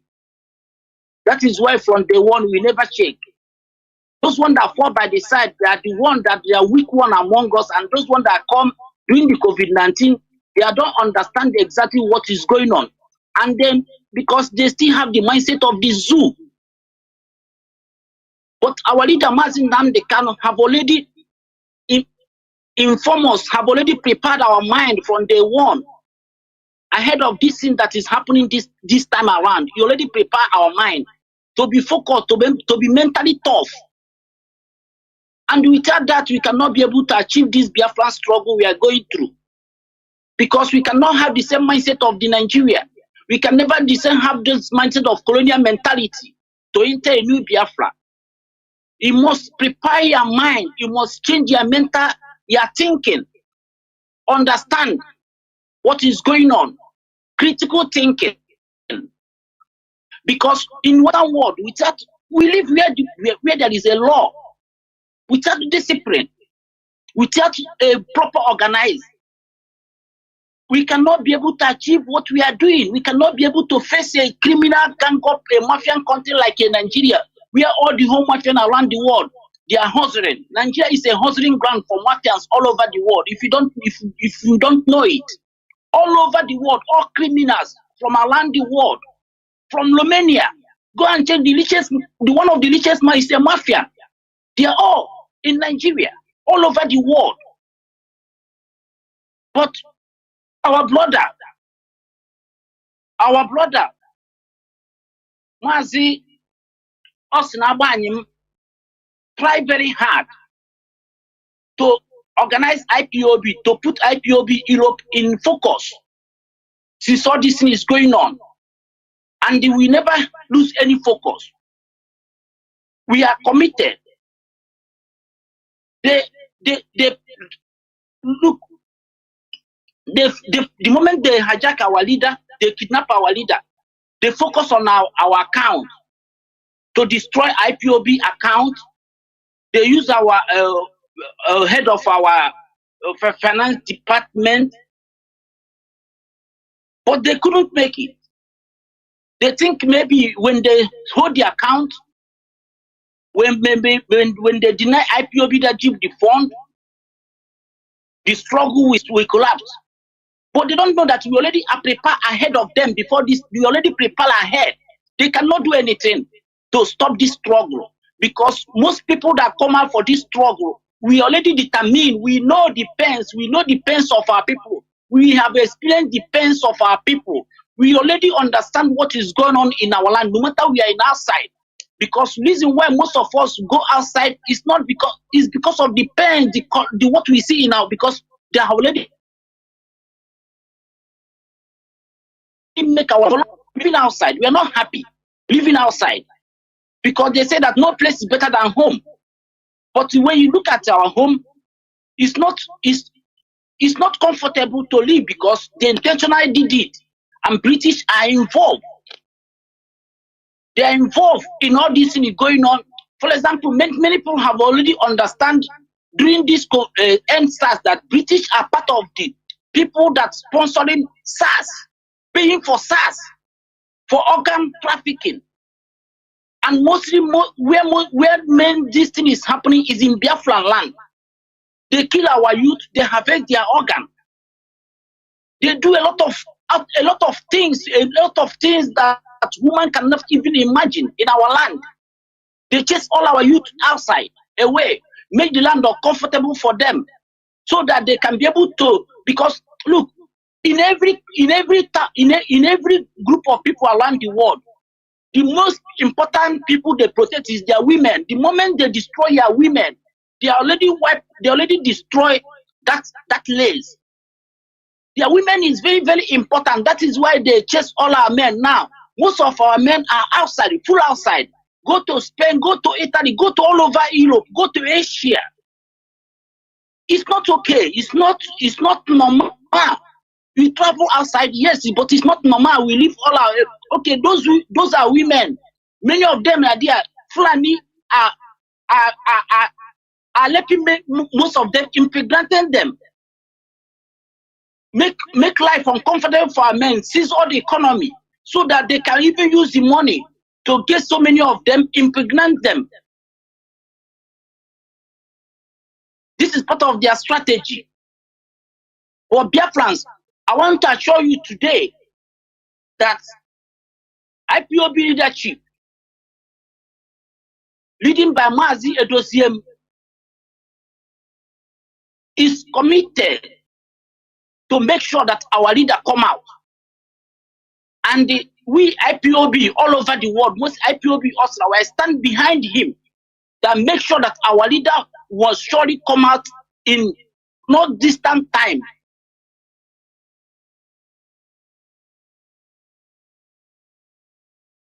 Sit at home.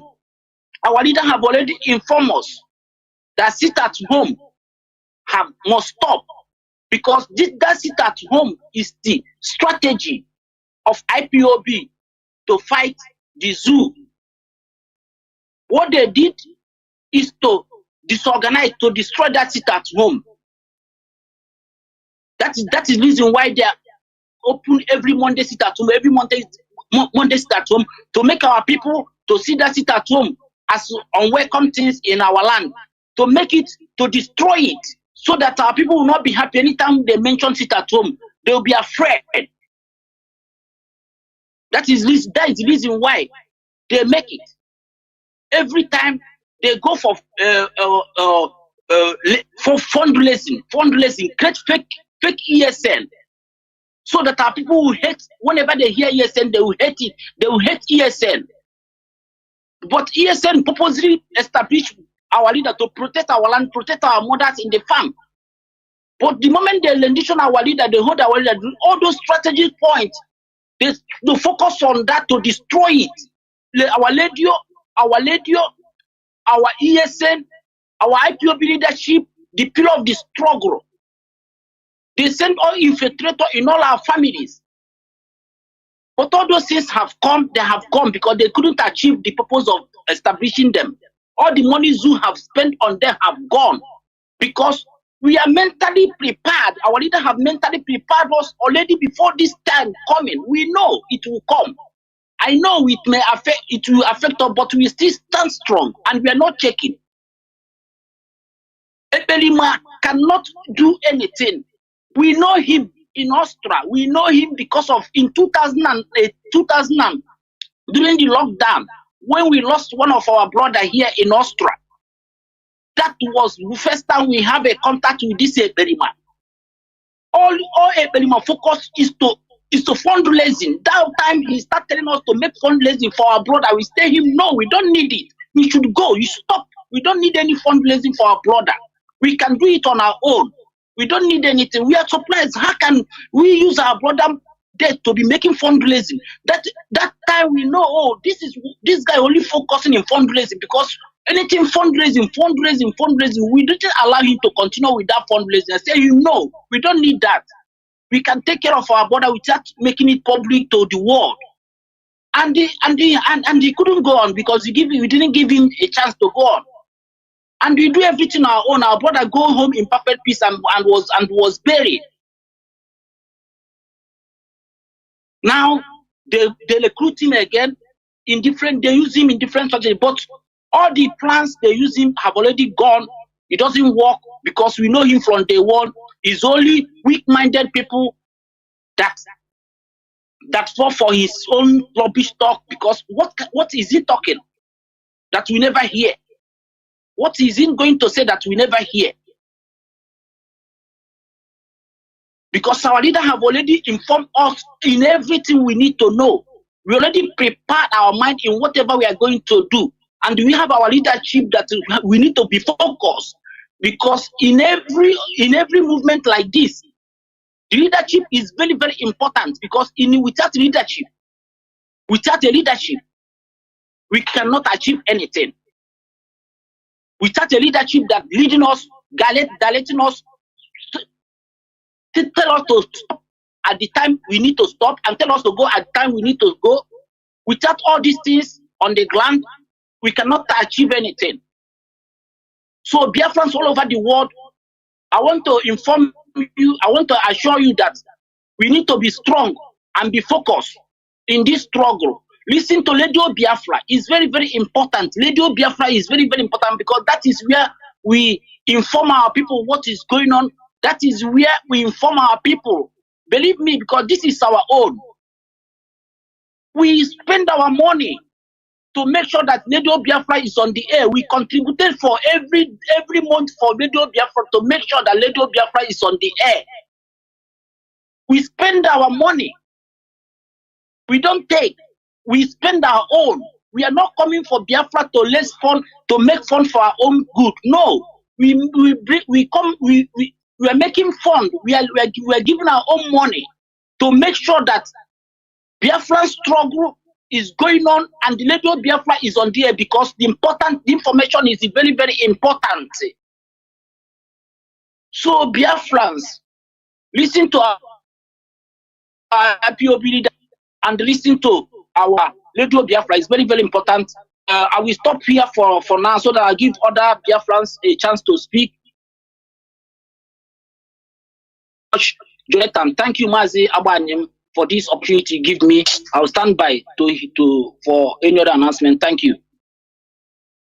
And then, Mazi, thank you for the eloquent rendition.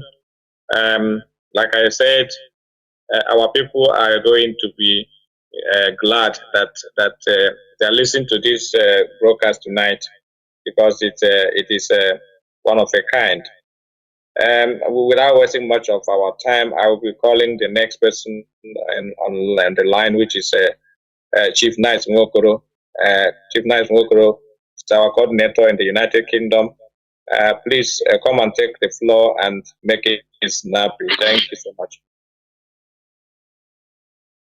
Thank you very much, my able leader, Onishi Mazi Abanim. Thank you, Mazi Chinedu Jonathan, for your continuing wonderful work of information, dissemination, education, and enlightenment on Radio Biafra. A very good evening from here, the heartland of the United Kingdom. I bring each and every one of us heavenly greetings. I say good evening, good afternoon, good morning, depending on your time zone, wherever you're listening from. Ezigbo Chineke, faithful Biafrans, friends of Biafra who listen to Radio Biafra, and lovers of freedom all over the world. My names are Ikechukwu Nice Nwokoro. I hail from Onitsha-Iri Ezinihite, Wara province in Biafra land, serving the wonderful people of Biafra as the national coordinator in the United Kingdom. It's an honor and privilege to be here tonight at this momentous occasion to address certain silent points. I must acknowledge those who spoke before me. Mazi from us, our Deputy European Rep, Mazi Azaya Oba from Republic of Ireland, for the wonderful insight they've already shown. I'll try to not to repeat what they have said, and I also try to focus on development in the United Kingdom. Before then, I'll join in heavenly supplication to Chukwuka Abiyama for our amiable leader, Onyendu Mazi Nnamdi Kanu, his family, his wife and children especially. I pray for angelic protection and divine provisions in this end time of tribulations and temptation. I also join in prayer petitions to our gallant men and women of the ESN and for all Biafrans, especially those who are in Biafra land, suffering from economic, political, and other forms of hardship imposed by the wicked Janjaweed regime in the Zoological Republic called Nigeria. My sincerest appreciation goes to my UK family, my cabinet, my able deputy, national officers, regional coordinators, zonal coordinators, heads of our national working teams, principal officers, and entire UK family for continued unalloyed support and cooperation. Appreciate you and I love you all. Please do not relent. I'm here on your behalf tonight to reaffirm the UK family's loyalty, solidarity to the leadership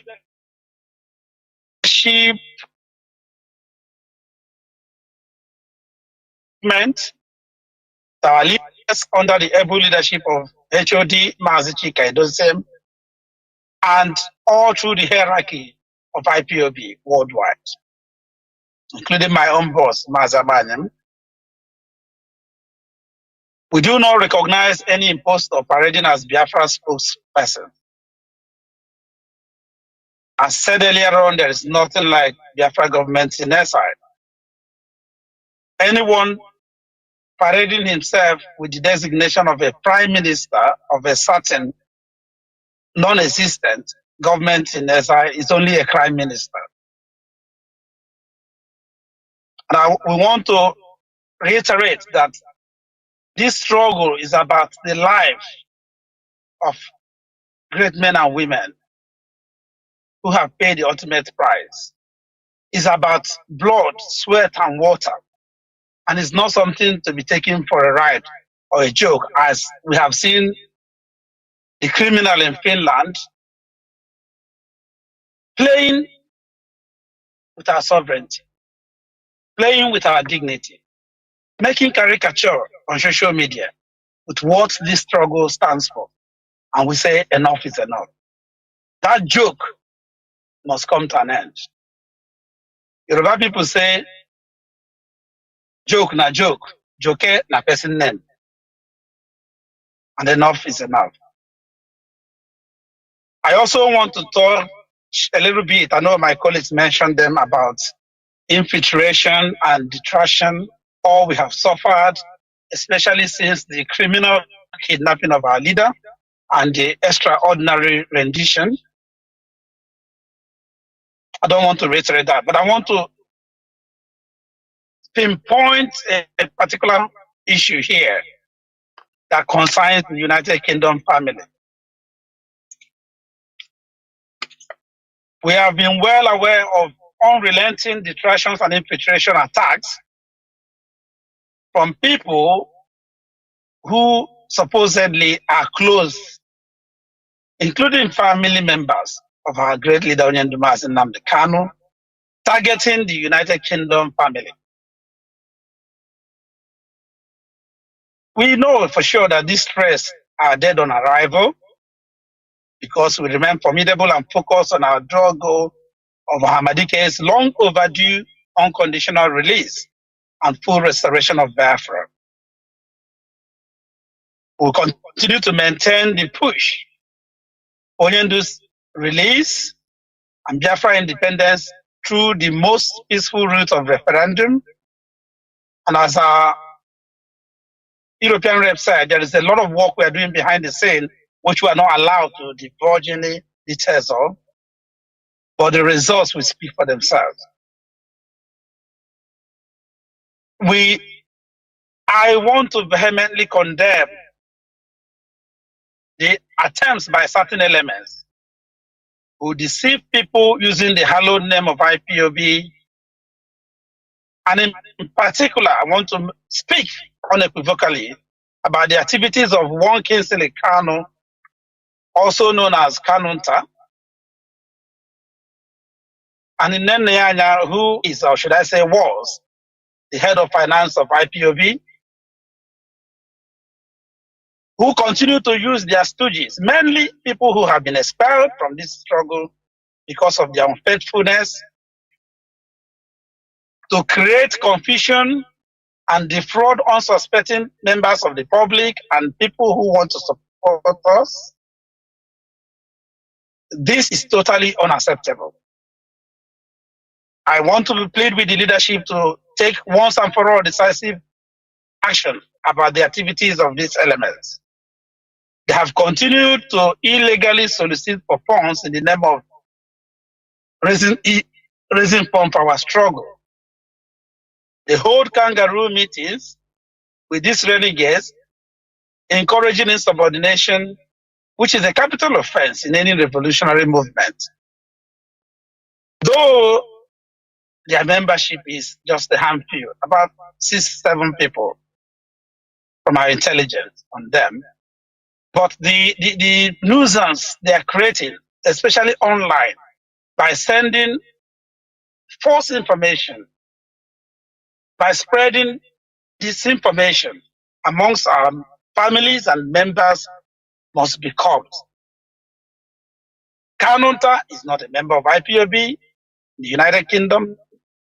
Nnamdi is not a member of IPOB in the United Kingdom. Why they will continue to disobey all the rules of the book in the United Kingdom beggars belief.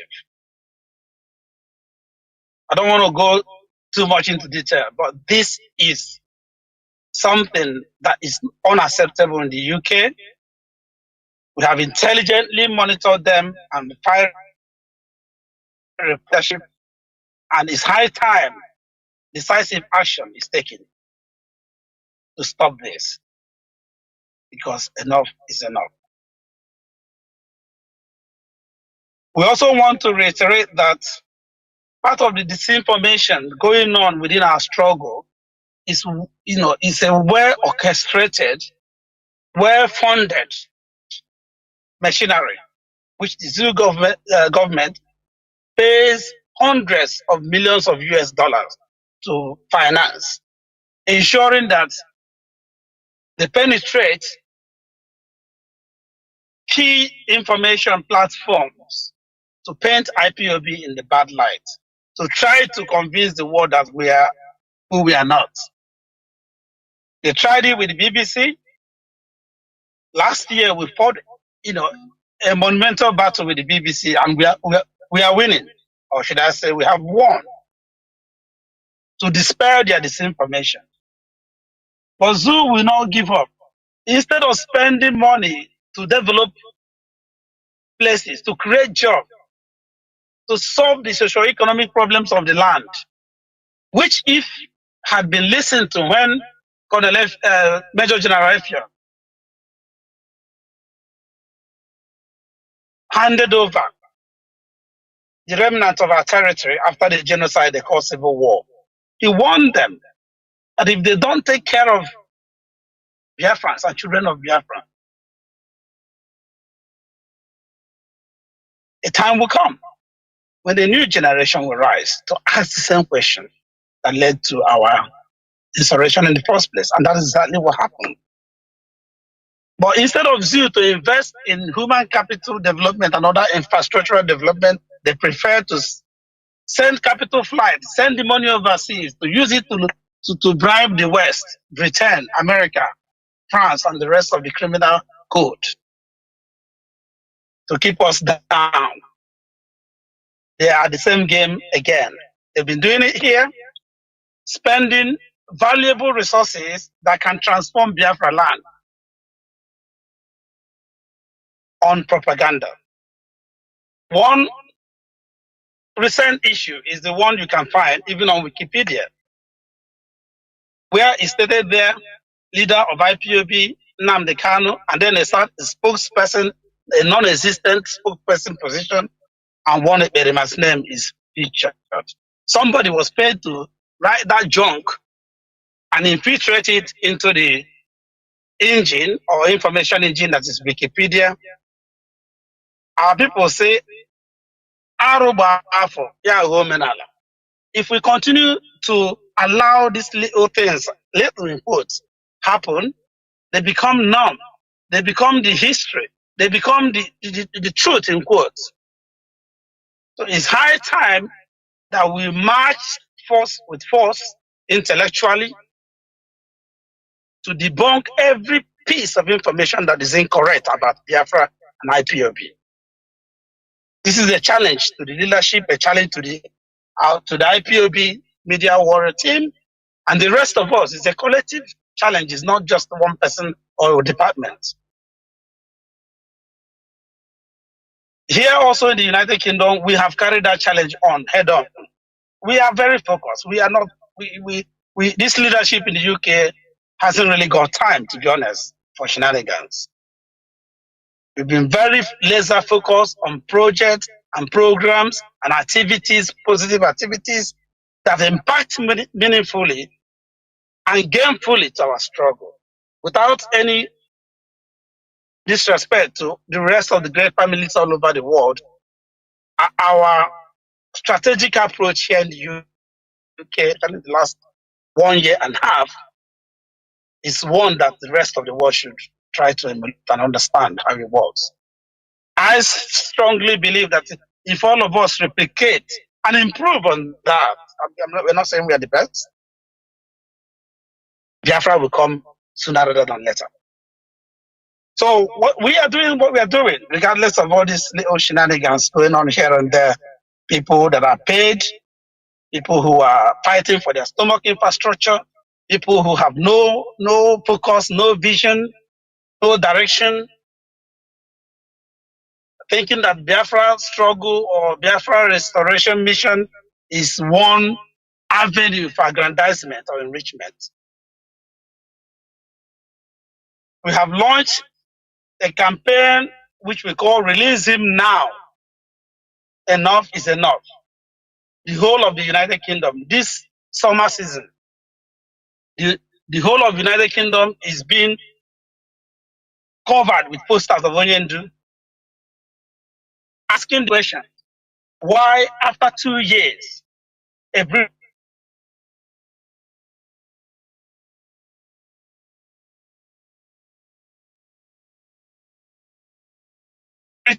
national is being held in illegal detention, and still Britain turned to this cause? We are asking the question. We have taken the battle to the 368 members of parliament, the British parliament, including even going as far as the devolved government in Scotland and talking. We have engaged them to answer this question. We are going down to school children to conscientize them, to sensitize them, to ask their parents. Some of their parents are these MPs we talk about. They are the mayors, they are the councillors, they are the lawmakers of this country. Such a thing cannot happen in this country to a white Britain. So why is it happening to us? We are also doing the same with our people. This is the season where they go about EDG here, left, right, and center. I'm a very cultural person. I'm a traditional chief. But have declared to our people that this is not a time for merriment and jamborees. It's a time for deep reflection and action.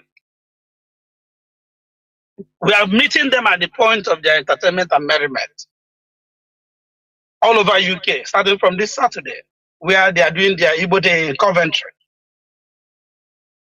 We are going to send the message of truth to them and evangelize them and continue to ask the same question which we're asking them. Last year, they said to us, oh, obedient.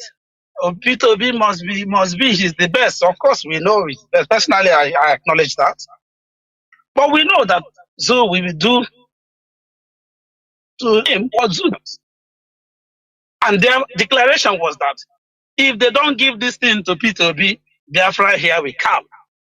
They have not given it to Peter Obi, even though it was clear that he won it. Would they give it to Peter Obi?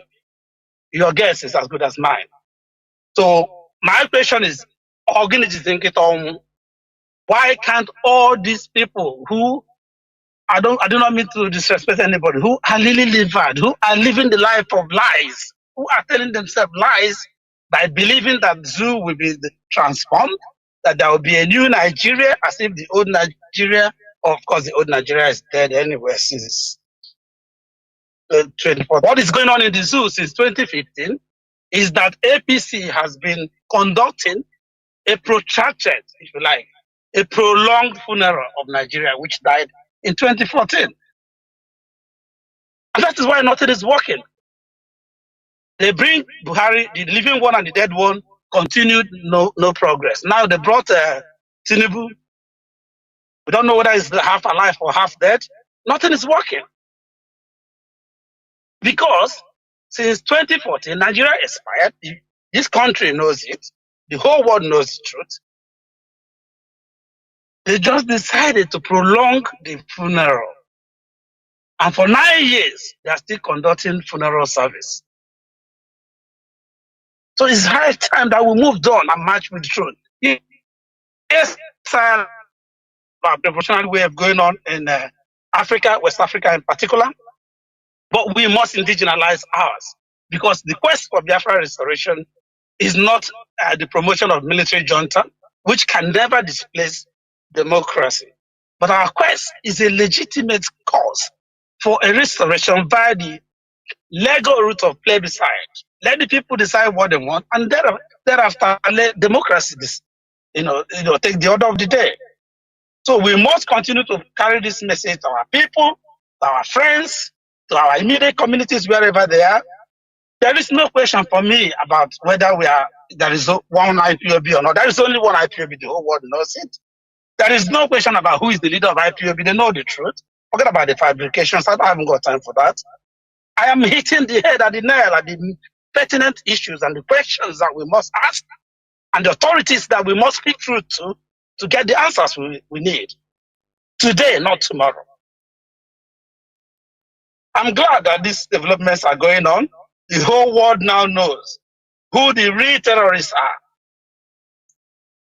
The whole world now understands that the ruling rogue regime at the APC in Nigeria is the real terrorist.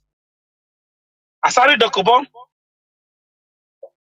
the Greek pig, has confessed inadvertently by his own mouth that all the stories about the so-called unknown gunmen, which they were using to tag IPOB bad name to try to label us terrorists, is a contract between his illegal militia group, Killer Squad, and the ruling Fulani government of Zoo. And that contract has been renewed by this new illegitimate government. So the great Biafrans, friends of Biafra, lovers of freedom, my message is that you cannot supplant good with evil. You cannot duplicate what is good with evil. And that's what is happening with even Eberima. In every revolutionary movement, go and do your research, even the ANC and the rest, there was always an attempt by the imperialists or the slave masters or those who benefit from that bad system to duplicate that revolutionary movement. So personally, I'm not surprised that we are encountering people like Eterima and their lives. We will encounter more. That's why we must remain resolute, stay sure, and firm focus on what we are doing. I thank every one of us once again. I don't want to take too much of our time at this stage, but if there are questions or comments that will warrant my coming in, it will be my honor and pleasure to chip in again. Lastly, I also want to emphasize on the importance of great positive media presence. I cannot appreciate and love enough the wonderful work Radio Biafra is doing. That work must be complemented by the television version of our platform. And that's where the BTV comes in. I know that we are working hard to get BTV on stream in no distant time. I know the power of television. I worked in television for more than 8 years. So I know for sure that once BTV comes on, the wonderful work Radio Biafra is doing will be magnified, will be amplified. And also all our members continue on social media, match them force by force, whether it's Twitter or now X or any other platform. Show your presence there. Debunk every rubbish they say.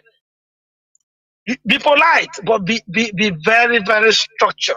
Have your facts and figures and dismantle all their lies. Thank you very much once again. Ndewo Chineke. Ndewo Chief Knight Nwokoro. You have done justice to tonight's program on a different dimension. You have touched areas that is already untouched tonight.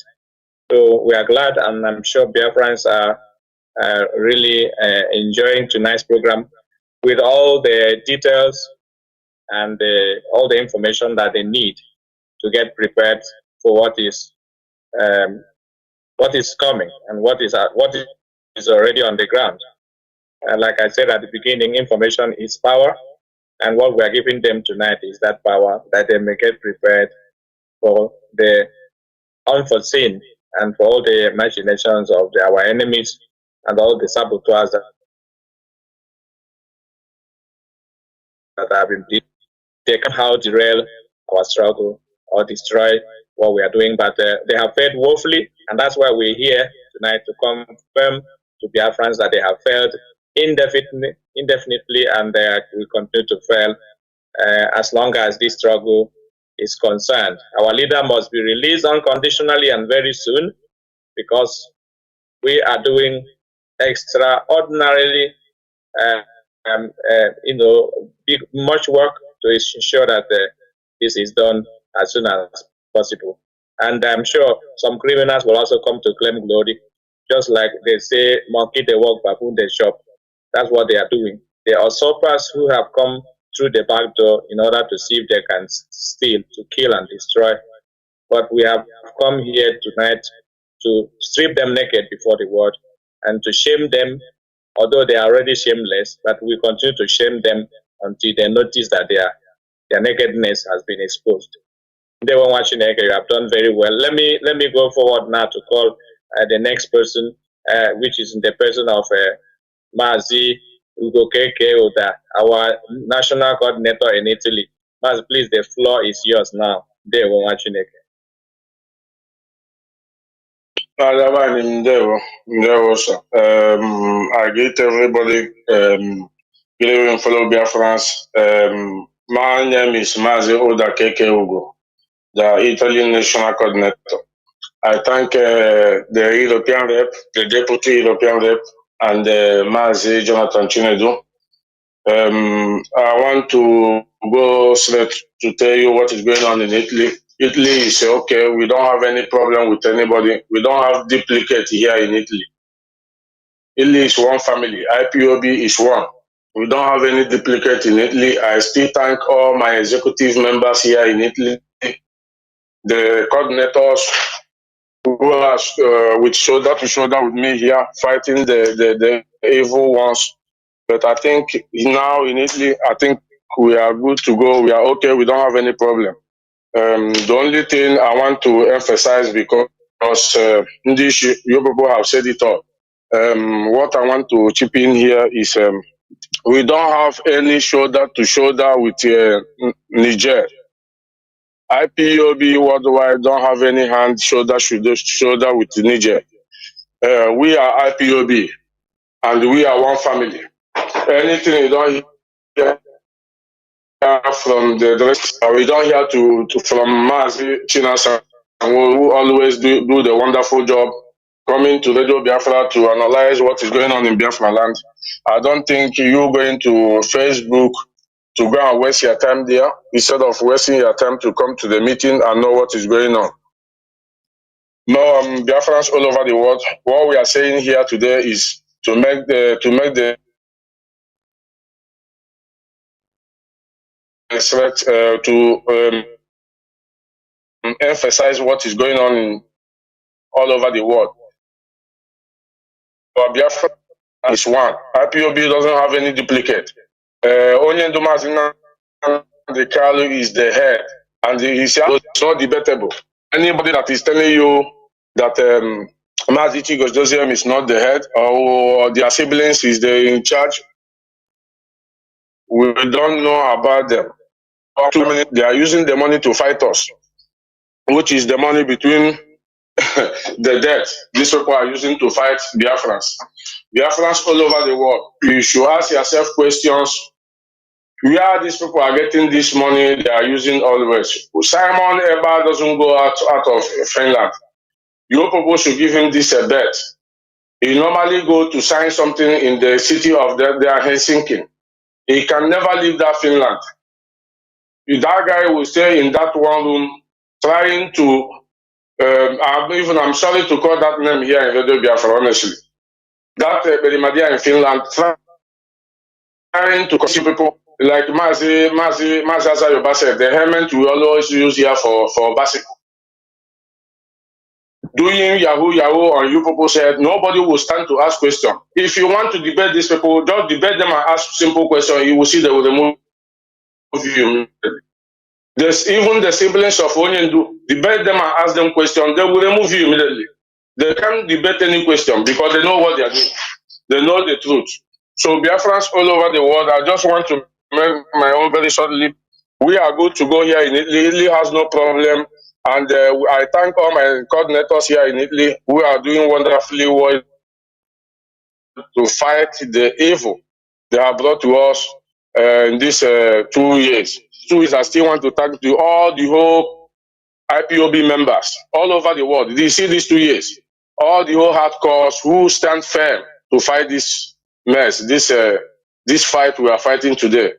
You people is the hardcores. You people knows what is really going on. You people is that 100 men Onyendi is talking about. 100 men is not when you count and reach 100 you will stop. Onyendi know what he meant by saying 100 men. I thank you all over the world, Biafrans, and I wish you all the best, and we will keep on fighting. Onye na-agba ọsọ na-agbalị bụ na-aga ọ na-ezu ike. Ndewo n'ụmụ Chineke. Maazị Agbanyem, I will leave it at that. I will stand by. Ndewo Maazị. Ndewo n'ụmụ Chineke.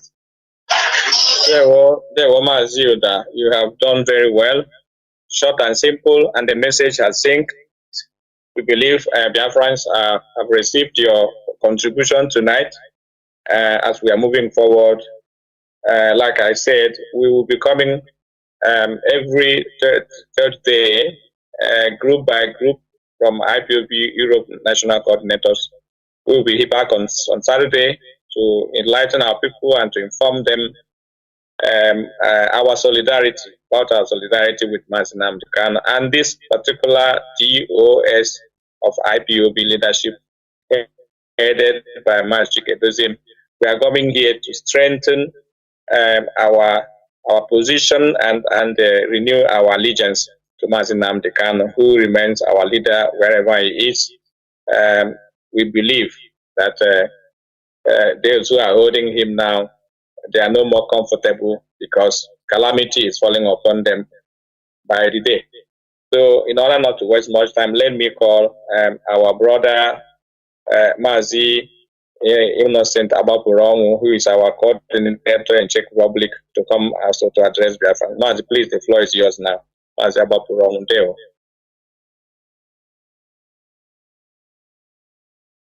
As I don't know if you can hear me.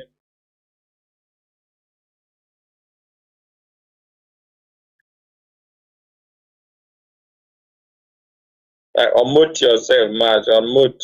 Press the unmute and then speak. Okay, Yes, sir.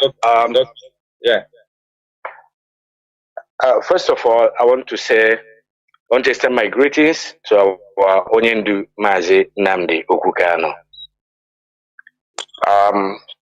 We all are solidly behind him in Czech Republic, as I am the coordinator in Czech. I want to introduce myself. I am from Awo Mama, Awo Olu province. My name is Innocent Ifeanyichukwu Abapurong. By the special grace of God, I am serving the indigenous people of Biafra in Czech Republic as the national coordinator. I want to renew my allegiance to the DOS. They are doing wonderfully well. My greetings to Mazi Chika Edoziem. My greetings to Mazi Abanim, the European rep, and all the members of the DOS. I want to start by saying that Czech Republic is intact under Mazi Nnamdi Kanu. For those of them that wanted to play the ball overhead, they've seen that there's no way they can score the goal. They have tried, but they didn't succeed.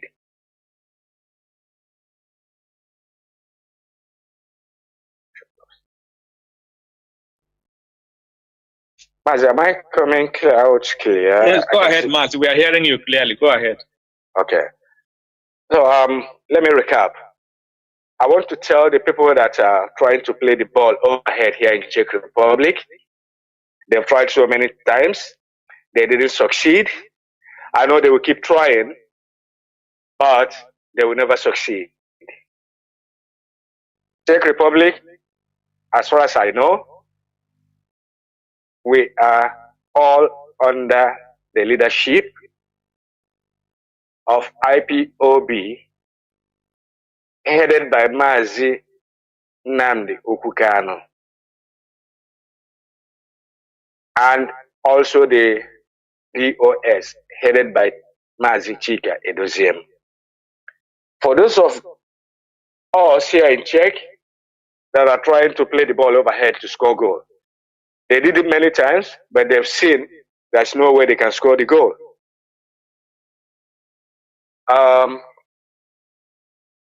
Insubordination is a capital offense. Any member of IPOB in Czech Republic that does not go by the rule knows what he or she will face, especially from me, before it gets to the head office. We all are praying for long life of Mazi Nnamdi Kanu. And we are praying that he will regain the freedom as soon as possible, because the Nigerian government, they have done their best, or rather, they've done their worst. So people here, some people in Czech Republic, we are bribed to destabilize IPOB in Czech. But they didn't succeed. And they will never succeed. Eperima and his group, they've tried to get IPOB under their foothold, but they didn't succeed, and they will never succeed. The head of finance and all of them, they've done their best, they've done their worst, but Czech Republic, we are not giving in to whatever they are planning. They said 2 heads are better than 1. I also want to thank my deputy, Mazi Miracle Arongo. This guy is wonderfully doing well. Now, let me go straight to the point. Everybody have heard about the confession Asari Dokubo made. All the people, all our brothers and sisters they have killed, are they going to come back? Nowhere. So there is no forgiveness. We will never forgive them. If anybody can, anybody, I am not going to forgive all the people that are connected to the death of my brother Ikonso. I will never forgive them. Mazi Nnamdi Kanu, our supreme leader, must have to be released unconditionally. Nothing attached to it. The court have set him free so many times, but the federal government of the Fulani have used to obey the court order, sided by the British government. They will get anybody listening to this radio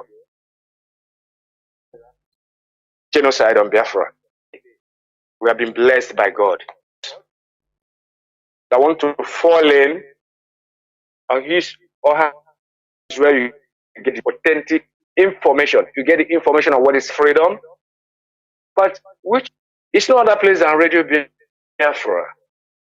Greetings to the media world. They are doing great. They are doing marvelously well. Sure, dear. So you have to review who you follow before you retweet whatever they have tweeted before. You're following as about I have tweeted and see if you can retweet it or not. Finance, like Mazi Abalim said, the movement. But we are like, I mean, if it is in the Igbo, there is a name they call Nwachine Mene. Nwa Oko Pane Yirakwa. So these two names, I mean, look at them synonymously. You will see the difference and you see how they connected. IPOB worldwide, there is no derailment. When you block us this way, we go that way. We are 7 foot ahead of them. We are more steps ahead of them. The Nigerian government will never stop. They will never stop to get people to derail us. But remember, all this money they are spending to get IPOB derailed are being gotten from Biafra land. The money is being gotten from Biafra land. There's no other place. There's no other income. Now, the people in Angola, the people in Nigeria, they are killing the Igbo people living in those countries. How do we get them to know that these people are not part of the war that Nigeria is trying to wage against them? It's by tweeting, by disseminating the truth, telling the people what is going on outside Nigeria and inside Nigeria. Look at how they're killing our people every now and then. And Eperima is there supporting them. This is one of the reasons I said we cannot forgive and we cannot forget. Every person that died because of Eperima will be noted, and he's going to account for them. Not only Eperima, all the politicians in Biafra land that are not speaking up, they will have their dues to pay when the time comes.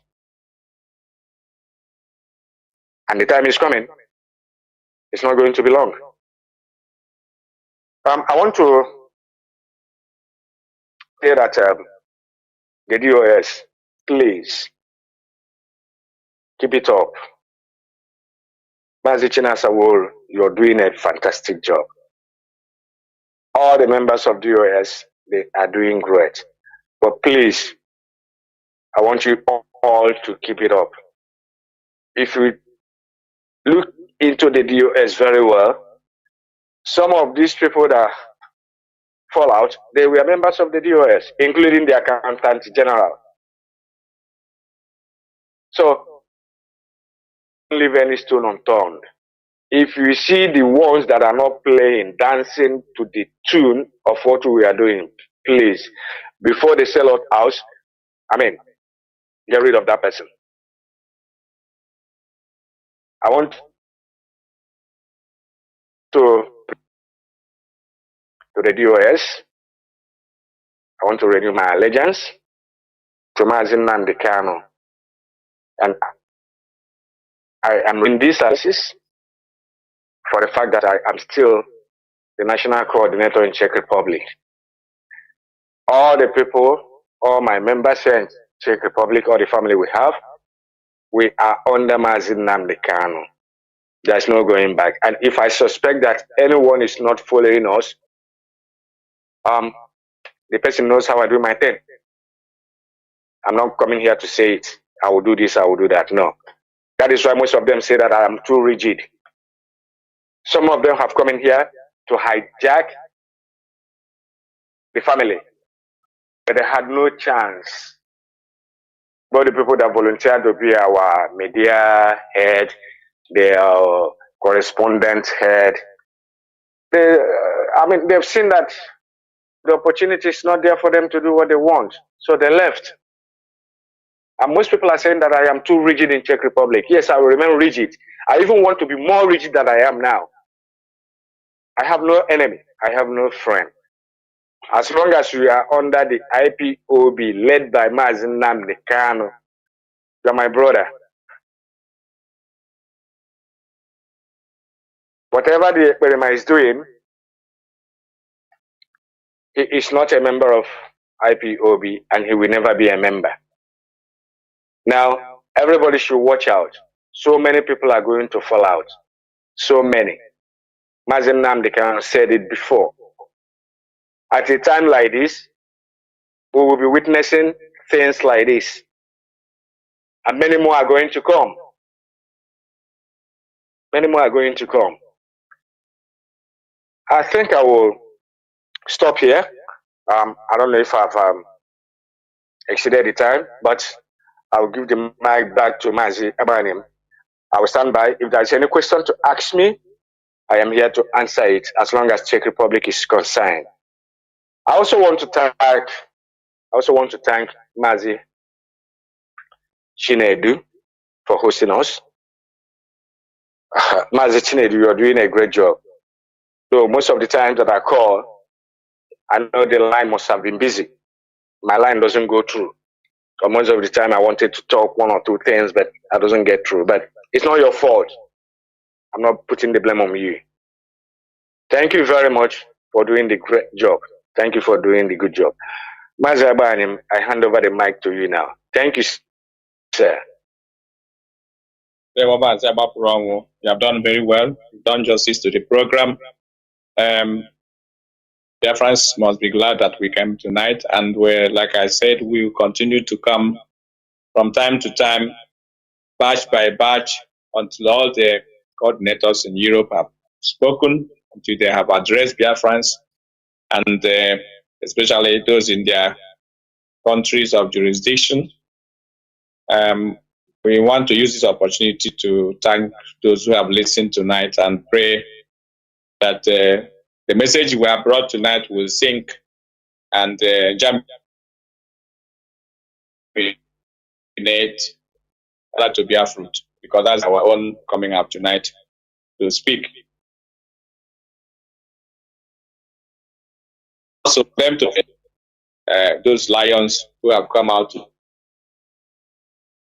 see who they are. But before one Biafrans to be warned so that they can be armed against of our enemies who have solely come to turn this struggle into franchise, to enrich themselves upon the blood of Biafrans. And this is unacceptable before God and before man. So we want to close by saying that Chukwabiyama will continue to bless IPOB members worldwide, strengthen those who are honestly and consciously committed into the Biafra project. He will continue to protect and guide Mazi Nnamdi Kanu and his family, especially his Lolo, Chinedu Kanu.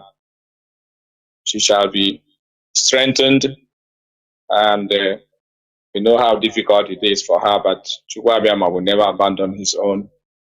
Pray for you, Lolo. We pray for your family, pray for IPOB families worldwide, and that Chukwuabiama will continue to sustain each and every one of us.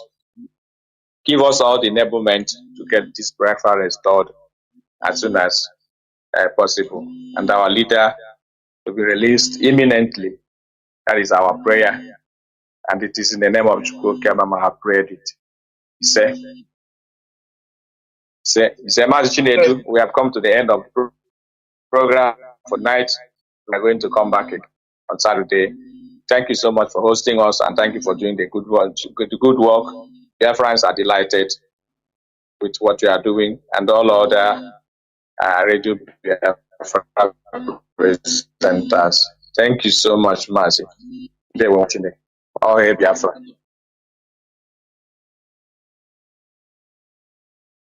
Yeah, probably had it.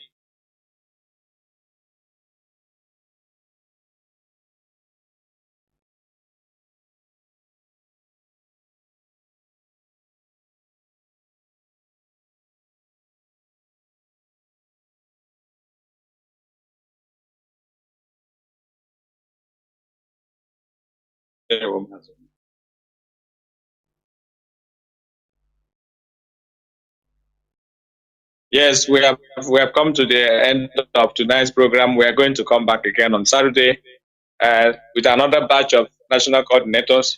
Yes, in Europe, until all of them have addressed Biafra. That's our program. Thank you so much. There were Mazi.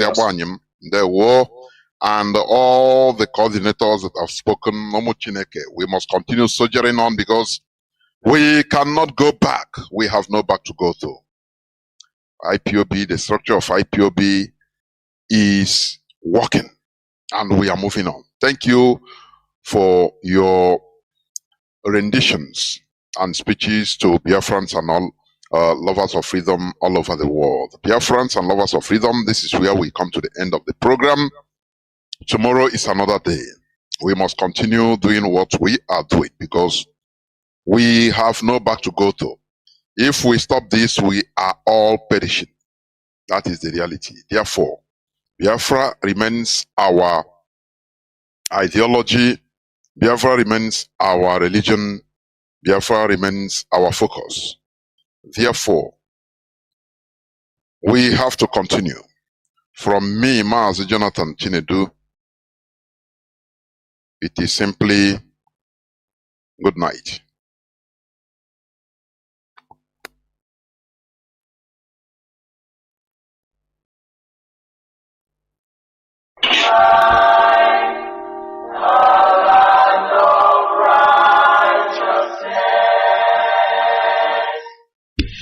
Good morning, good afternoon, good evening, good night, great Biafrans, wherever you are. This is Radio Biafra HAUSA-SERVICE 2, coming to you from the platform of Radio Biafra London, under the leadership of one and only Onyendu Mazi Nnamdi Kanu, Ohamadike, one of Biafra land. Mazi Nnamdi Kanu is the only incorruptible leader of the indigenous people of Biafra. He's the director of Radio Biafra and her television, the commander of the armies of Biafra and the greatest man living on this planet Earth. And this broadcast is coming to you from me, a servant of the Most High, a servant of the indigenous people of Biafra, the firstborn of Mazi Nnamdi Kanu, and a proud disciple of our leader in the person of Nwachineke. Once again, I say good morning, good afternoon, good evening, good night, great Biafrans, friends of Biafrans. Even the enemies of Biafrans, you are highly welcome. As we know, one thing is for us to press on for the disintegration of this British demonic abominable contraption called Zoological Republic of Nigeria, and for the restoration of the kingdom of God here on earth, which is Biafra. Our land is longitude 0, latitude 0, the center of the universe. We are the original children of God. We are the people of the book, and that is why all attacks from left and right are coming to us. You must understand that. Nobody is being hated like you and I. Nobody is being rejected like you and I. Nobody is being killed like you and I in this present generation. It's just because of the mark. You may not see the mark. You may not see the mark, but those in the spirit will understand the mark. That's why we are being rejected. But we are here to do what? To regain, to restore the mandate. Whether they want it or not, we will restore the mandate. The only place we will have peace in this world is under the sovereignty of Biafra. The sovereign state of Biafra is the only place we will have peace, because that is what will cover us. That is what can protect us. When Elohim sent his people out of Egypt, he makes sure that they own a particular land, that they will be governed by themselves, so that you won't say these people make this policy against us or this, that. We will be the one that will design, write our constitution by ourselves, implement it by ourselves, punish and praise ourselves whenever it happens. If we do good, we praise ourselves. If we do bad, we punish ourselves. That is the only time you will see us who will be free. And the glory of God will be shining like the sparkling stars you see on the cloud in the night upon us from year to year. And people will admire to be like us. The whole world will admire to be like we Biafrans. I tell you the gospel truth. Your children that will be on earth then, the whole world will be admiring to be like them. Then you will see changes in the continent of Africa. Other African countries who have been struggling to get the light, they will now see the light. They will come to land of Biafra. They will learn one or two things. They will return back to their land and put it, and you see the changes. Then that is the awakening of Africa. It will only come from Biafra. No any other place. No any other place. It's quite unfortunate that it's very difficult for people to understand this. Because if other African countries, other brothers and sisters we are talking about can understand, they would have helped us right now. Forget about any other thing they are doing. Put every necessary effort for Biafra to be restored. But it's not like that, because it's very difficult, it's very hard for you to understand it. Even some of us that are pushing the struggle, some of us have not really got this revelation, download it and understand it, to see it. So that is why you and I that stand must stand firm and push this thing for us to get there. Brother, the reason is because you have seen where we are going, you have understand. So don't look back. Enemies are coming left and right to distract us, saying all manner of things, doing all manner of things. As I always tell you, that is their duty, that is their game. I am doing my own, you are doing your own.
economy is going down on daily basis in the state and in the entire country.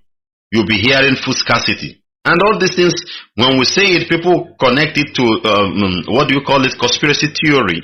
It's not conspiracy theory. The hands of the globalists are involved in all the things. So that you will not think of going to farm, but you'll be expecting imported food. So that they will globalize everybody, put you in one dot, use one key to lock you, so that it will enable the new world order to come. That is why these people are doing all those things. People in this local government now, in this state now, cannot go to farm. If you go to farm, you either be killed or be abducted by the criminals. Then you come into the city and stay and be waiting for imported food. That's it. That is why Ukraine will be sending 30,000 tons of food to Kenya. Last time we read the news and all those things. They'll destroy your psyche.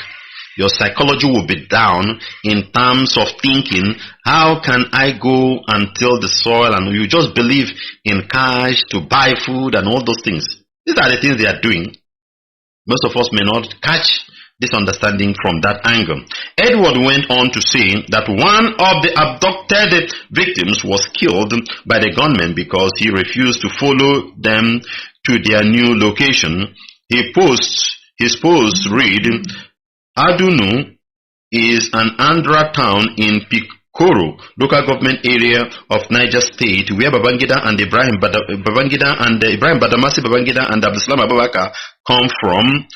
The town is loving peace and unity, has now been invaded by herdsmen who kill and kidnap his citizens in number. But Ibrahim Badamasi Babangida and Abdulsalam Abubakar are quiet. We must be mentioning their name for people to understand. These are the states that these powerful criminals come from. Abdulsalam Abubakar was the chairman of the peace whatever for the election. You are signing peace for Nigeria, but there is no peace in your state. What kind of nonsense is that? Eh? The federal government and the government of Niger State should, as a matter of urgency, come to their aid to save them from these bandits who have been terrorizing community day in, day out. Where is the former governor of Niger State, Aliyu Babangida, right? Aliyu, that man that disturbed Jonathan. During the government of Jonathan, that Aliyu, I think Aliyu Babangida or whatever is the name of that governor. This man was very bad. Very bad doing to government of Jonathan. Now look at the state. You cannot hear a simple statement from him. And as corrupt as the former president in that state, where that is as corrupt as that particular governor was then. Very corrupt human being. But look at how their state are now. Look at the situation of the state. Even poor man cannot help himself. Poor man cannot help himself. Early this month, about 57 members of this community kidnapped by bandits that invaded the community, numbering about 200 in number.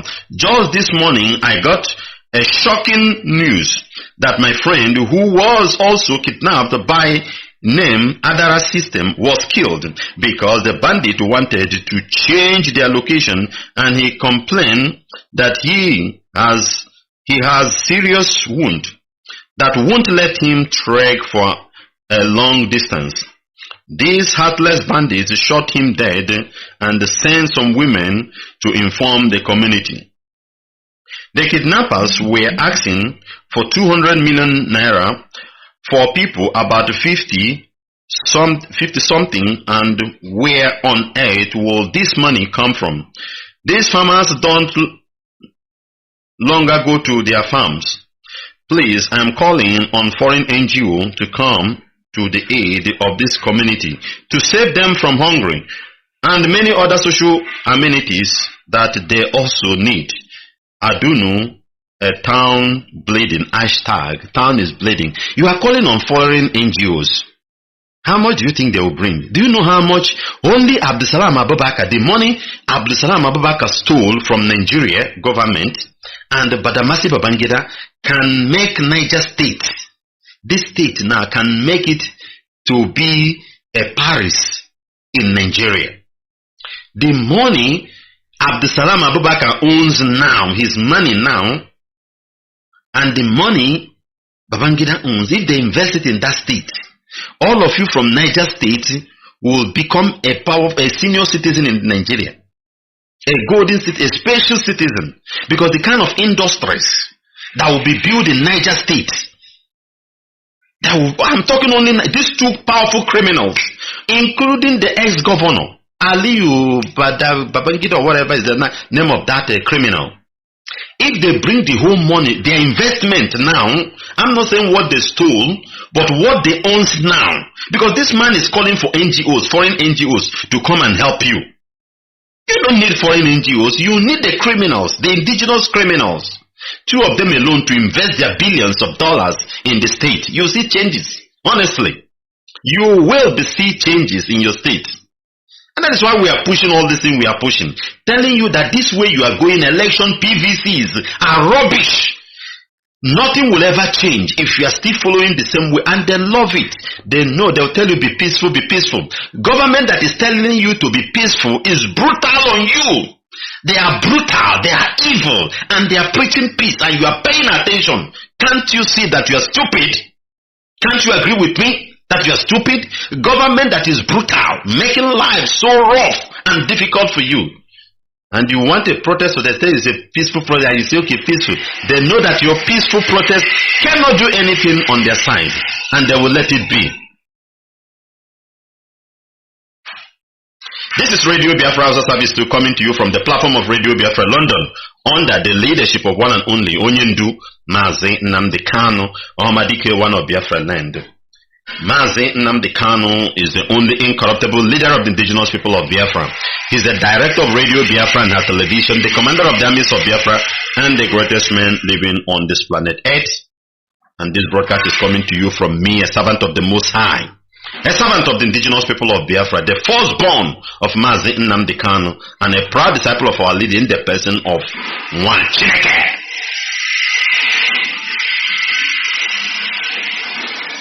We must continue. Another social media user identified as JDPC Mina, who claimed to be revealed to incident, equally explained in detail how the attack occurred. According to him, the terrorists stormed Adara town and its environment during the day, while residents were conducting mass to mourn the death of Reverend Father Isaac Achi. It was on the requiem mass of the father, Reverend Father, they brutally killed, that these people ran them up again. When we are telling you about jihad and all those things, most of you don't pay attention. This is jihad, disguised in form of whatever, coming to you gradually, eating you, swallowing you. In rubbish, low everything. Just we know this, do everything. They don't spare if you don't wake up to do the needful. This is jihad. He continued, while this mass was going on, over 300 bandits, you see, they planned it. That is why they regrouped. They even imported some bandits from Niger Republic, from Chad, grouping themselves up to 300 in a requiem mass of the Reverend Father they killed some time ago. That is why they were successful in kidnapping almost 100 or 50 something, although some people escaped according to the news, and they are demanding 200 million. 200 million naira. While this mass was going on, over 300 bandits surrounded the Adunu and Kwangana villages, less than 15 kilometers away from Kafin Koro, abducting over 100 persons, destroying homes, and looting shops in an uninterrupted operation that lasted over 5 hours. Uninterrupted, 5 hours. They equally attacked Nanati, Beni, and Abolo communities, among others. You see? For 5 hours, bandits were wrecking the entire villages, from one village to another, one village to another, uninterrupted. No security, no army, no police, no DSS, nothing. It's a game, it's a deal. It's a deal. It's a deal. Understand the game. It is Fulanization, it is Islamization, it is conquest by all means, and nothing will stop it.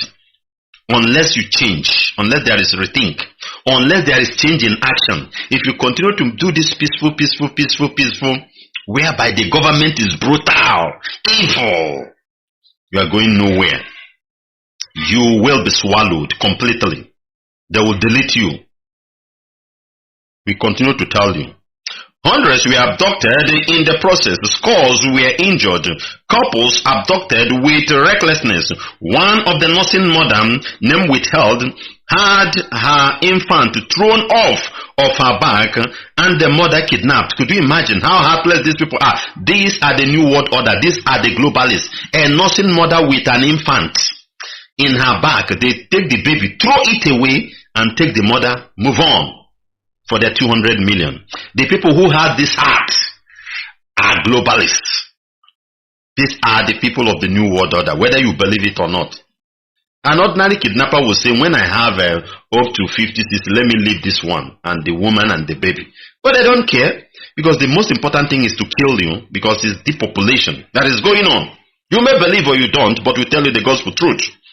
Many others went through terrible, untold experience. A health practitioner, Mr. Joshua Galadima Bitrus, was shot dead by the bandits on the same day around Kwagana.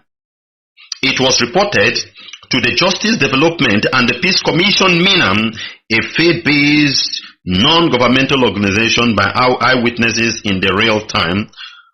One eyewitness, named withheld, stated that the bandits abducted as many as they could find.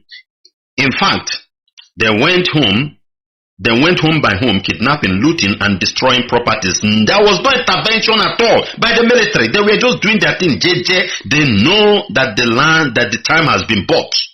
They know their time. It has been bought.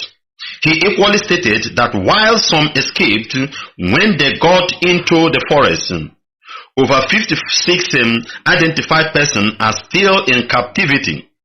It must be stated that there is scarcely any security presence in Adunu and its environment, despite the constant attack on the people of that axis over the year. These people are now internally displaced persons and alien in their home country, living in perpetual fear, and now with their homes and properties destroyed by the bandits, they are helpless.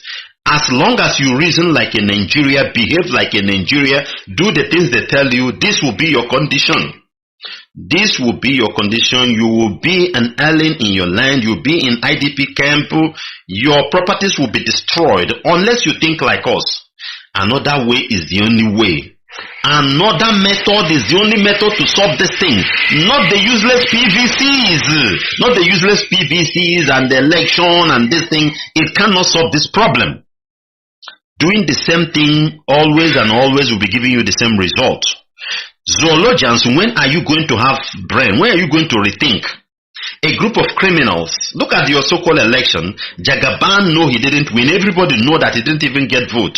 Because nobody in his right mind will go, even as you believe in your one Nigeria, will wake up and go and cast your vote to APC. But look at where they fix Jagaban. Jagaban that is not strong, Jagaban that is not healthy, Jagaban that we don't know whether he's a Yoruba man or not. He's not even from Lagos. He's not even from Yoruba land. But look at how they force if you continue in this way, nothing good will ever come out. That is the message we are trying to relay to our people. That is it. You are doing the same thing, the same time, you get the same result. You will be an alien in your land, number one. You will be in IDP camp. Very, very important. Let's continue. An eyewitness who pleaded anonymity said that while the bandits were raiding the houses, they kept shouting that people of Adunu must suffer for refusing to vote a particular political party during the just concluded presidential election. Yeah, that is the area I'm looking for now. You see, there's a particular party they told them, because you did not vote for this party, this is your consequences. Which party is that? If I will be open, it can't be Labour Party. It may be APC or PDP. If it is APC, maybe they didn't vote to APC and APC wins. That is their consequences. Or maybe they voted APC, they did not vote PDP because Atiku is there. Because as we all know, Atiku Abubakar have not been attacked by this bandit all this while. I hope you are getting the message. I hope you're understanding. Very, very important. The criminals, the bandits are telling the villagers, this is your consequences for not voting a particular party. They didn't mention the party, but we know it must be one of these two criminal political parties, APC and PDP. Maybe they voted Labour and they leave APC and PDP, or they voted PDP and leave APC. One of them, because all of them are both criminal parties. And now this is the consequence. What are you understanding there? These are the people that are financing this bandit. These are the people that allow them to come into Nigeria and be doing all this criminal job. These are the people they are counting to. Babangida, them are there. Abdulsalam Abubakar, them are there. These criminals are there. The former governor that disturbed during Jonathan time, Aliyu Babangida or whatever is the name of that idiot, is there also. All of them are there. All of them are there. Until you do the other way. And the other way is what we are doing. Disintegration. Total and absolute disintegration of the Zoological Republic. That is the other way. That is the other way you can get a good news. A good result. A good report. If not, it's the same thing. They'll be killing you, maiming you. You can't go to your farm. You can't go to your farm. And if you don't farm, how will you eat? The people of Adudun and environ have over the years been abandoned in terms of infrastructure. Who you are talking of? The money that Babangida stole is enough to develop you. No need to reading all these things. I have gotten the area I want because you did not vote for a particular party. So that is it. You people need to wake up and do the needful. You are dying already. Don't say because you will die. You are dead already. So do the needful until you do the needful. If you don't do the needful, you continue to die. So it's better you do the right thing and die. Better do the right thing and die than to die while standing on the fence or doing the wrong thing. What is Babangida doing in Niger State, in Mina, and all these things are happening? What is the stake? What is Abdulsalam Abubakar doing? He is doing the peace, the chairman of the committee for peace of election and whatever. His state is boiling. People of Niger State, you need to wake up. Over 11 local governments have been taken by this bandit. And from there, they push bandits, they push criminal terrorists to Kaduna. They come from Niger, they pass through that area. They camp in that local government area. Don't you know that your land, those land they have occupied now, that they don't let you to go to farm, if they allow you, you use the modern agricultural implements to cultivate the land, this thing you will get, the harvest you have, if you export it to other countries, the money you make will be ×2 of what Nigeria makes in crude oil. Yes. But they don't want you to be, because you don't want to do a different thing that will stop this evil. You don't want to do a different thing. Doing the same thing at all time will give you the same result. Don't expect any change and stop crying. So if you believe in doing the same thing, don't expect change. If you are relaxing in your comfort zone at all time, you don't want to break the camp and move on, then don't expect a different result. Don't expect a different result. And stop lamenting. Because your lament will attract attention. People will come to see or ask what is happening. And when they come, they will study that it's still the same thing you are doing. Definitely you will receive the same punishment or the same payback. That is it. We must continue. Let's take this news finally. I love this news. And I always like to because of morals. Moral decadence. And this one says, I was threatened, offered bribe to manipulate Abia governorship election, state returning officer, Professor Oti. This our dear mother. May God bless you. I love honest people. people who will stand for the truth, even though it takes their life. These are the people. I have said it before. These are the people. If this woman, look at the great people we have. There was a news. I don't want to share it because maybe in the process of sharing it, it may refer to something. Maybe you might have come across that news where EFCC said they are still investigating P2B's administration to see whether they will find any corruption during his time, so that they will use it to nail him. I don't want to go detail on that because if you start explaining it, some people will get it wrong as if you are pushing the young man in his election. But there is something I just want to touch there before I come back to this news. Because he's an Igbo man. Look at his credential. Look at the character he displayed during his office. Nigeria is not recognizing it. But let's say he's from Hausa and the Fulani. Let's say he's a Yoruba man. Let's say P2B is from that area. He would have become a saint, a global saint. Today, when you talk of democracy, talk of Abiola. What did Abiola do much? What did Abiola do much? But because it's from the West, they push it and all those things. But we have some honest people from our own side, they will be silencing it.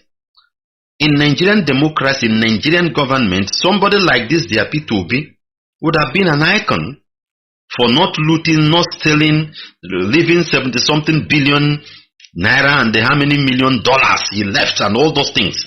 Would have been an icon. But EFCC said in one of the publications that they are seeing to find something so that they will bring him down. I don't know whether you understand. I'm talking about the good people from the Biafra extraction, from the Igbo extraction. When they rise up, nobody pushes them up. The only area I don't normally support them is because they will go to die for Nigeria. They will go to die for Nigeria, just like Dora Akunyere died for Nigeria with her honesty. Died for Nigeria. A country you know that they know what they are doing. Just like our brother P2B is doing now. He want to repair Nigeria, want to do this. Everywhere. Oh, madam, oh, mama, oh, the oh, nation. Onye pụkwa onye ọzọ anyọ, onye pụ onye ọzọ anyọ. Ị na-asụ ka emechie this. Why not jide onye? You don't have the strength. Why not pull out? These are our problems. I don't want to digress on that one, on that news. I don't want that one because it will divert some of our people's attention. Some of our people, your attention will be diverted because we don't have mind of articulating things. When it being analyzed, somebody will somewhere now get it wrongly. But let's continue with this our dear model. The Independent National Electoral Commission returning officer in 2023 Abia State governorship election, Professor Nnamdi, has revealed that she was offered a financial incentive to manipulate the election result. You see, our dear mommy, our dear mother, she said no, she can't get her conscience. She's a mother. She's an Igbo woman. These are the mothers I will go for counseling. These are mothers who will go for counseling. She stood on her ground. Do you know what it means to Ebuyegu Diegana Kwaha? Ebuyegu na give it on a bofala. Ne chichi. Go moto go everywhere. Everywhere. But they give it to this our mother. She valued her life, her honor more than any other thing. That is life. This kind of people, if you have them many in the society, if you listen and will emulate what this woman do, I tell you the truth. If you will emulate, but all the people who will emulate are criminals. Reporters has reported that Oti, Vice Chancellor of the Federal University Technology Owerri in Imo State, Southeast Nigeria, had refused to collect the governorship result of Obiungwa Council area, Abia State, during the March 18 election. I love the way Sahara reporters put this thing. Listen, do you know why I said I love it? He said has reported that Oti, Vice Chancellor of Federal University Technology Owerri, Imo State, Southeast Nigeria. I love that.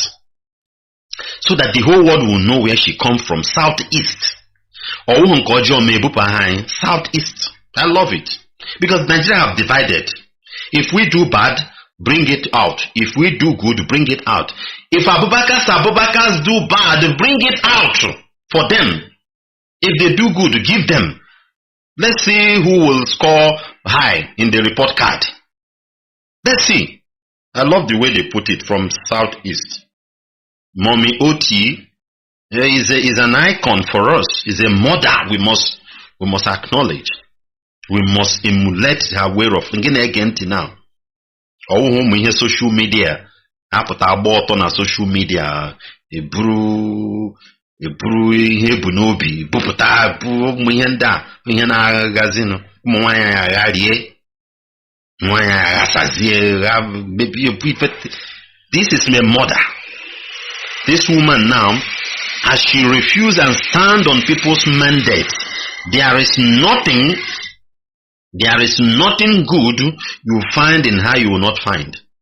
I tell you, I will continue to put her on the roll at all time.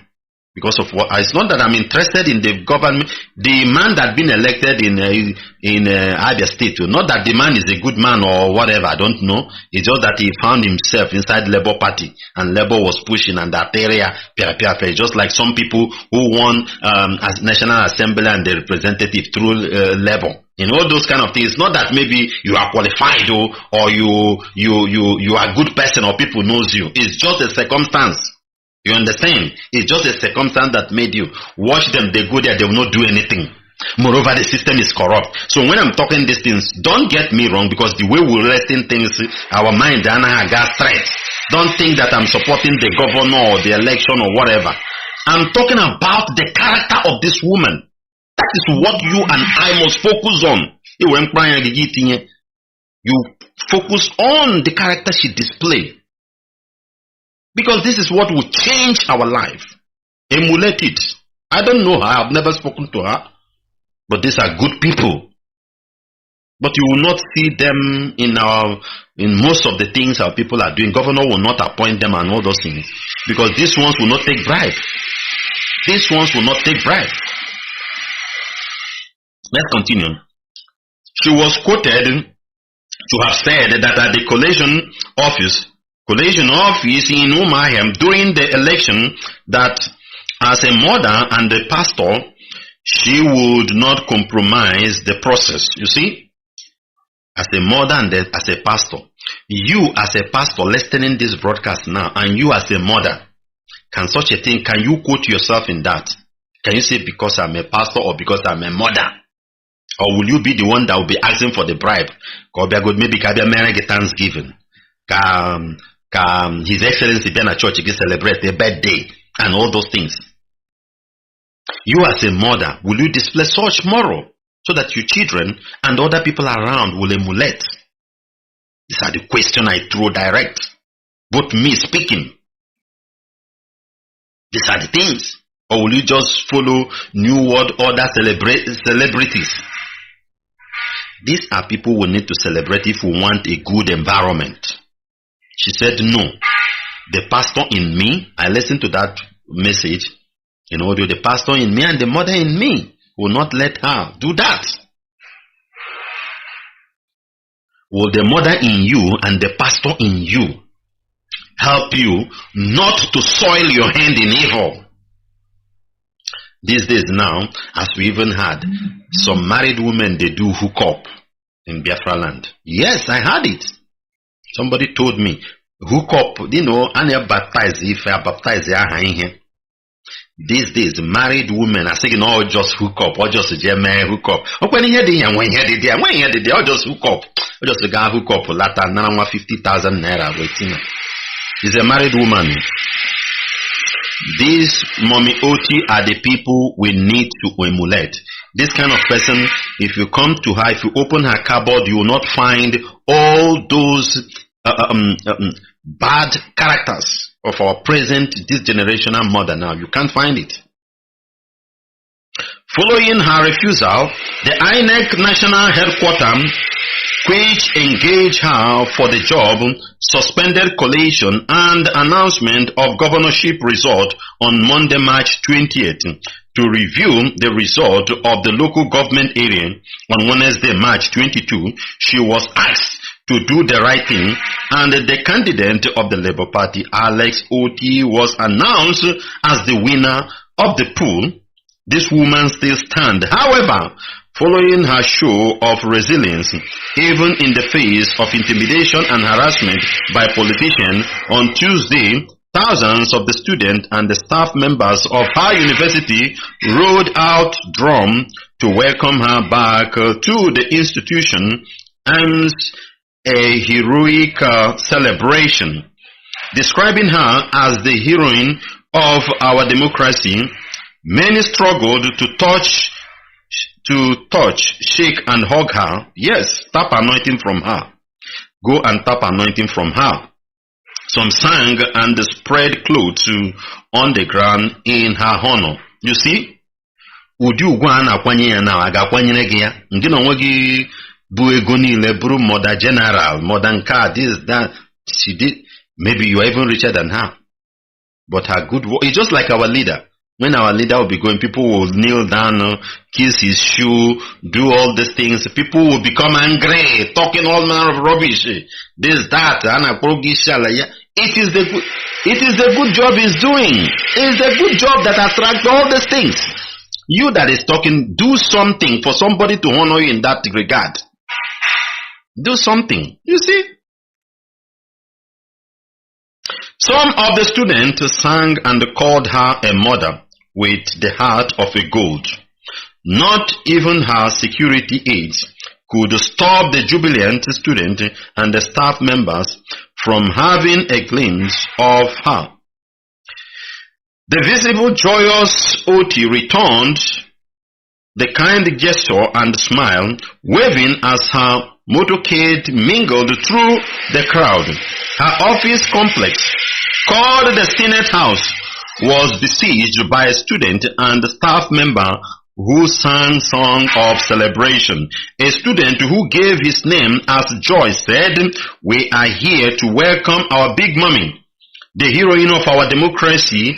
Her role in Abia State governorship election will forever be remembered for good in the history of our democracy, where other professors went and felt our erudite and integrity personified Vice Chancellor distinguishes herself. Personal, as a student of this institution, I feel very proud of her accomplishment. She has put our university in the international news for the good reason. As a girl, I am proud that it took just a woman, a mother of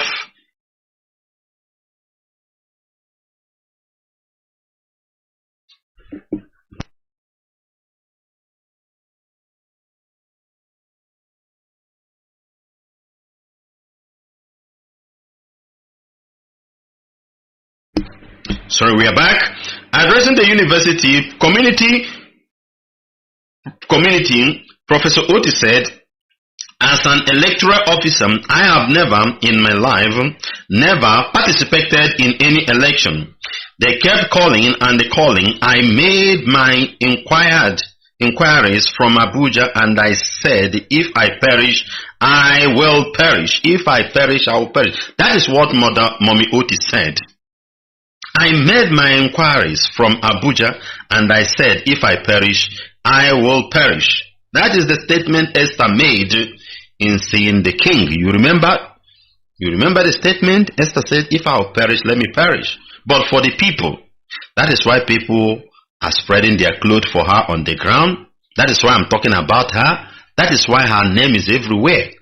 And that is why you must respect her more than the one that studied in Cambridge. The one from northern Nigeria. The criminal from northern Nigeria, the professor, who is the INEC chairman, Professor Mahmoud Yakubu, studied in Cambridge and Oxford together.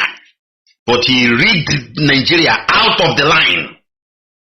Our own mother is from Federal University Technology, Owerri, Futo. That is where she come from. But she have displayed what a professor from Cambridge cannot. That is why I love her, and we have to honor her to the core. It's not easy. If I will perish, let me perish. Brother, in this struggle, can you put such statement in this struggle? Is what you are doing in the struggle is like in honesty, if I'll perish, let me perish. When you see the truth, when you are doing the right work, that's the question I will throw to you. In this struggle, are you in line with if I perish, let me perish? Or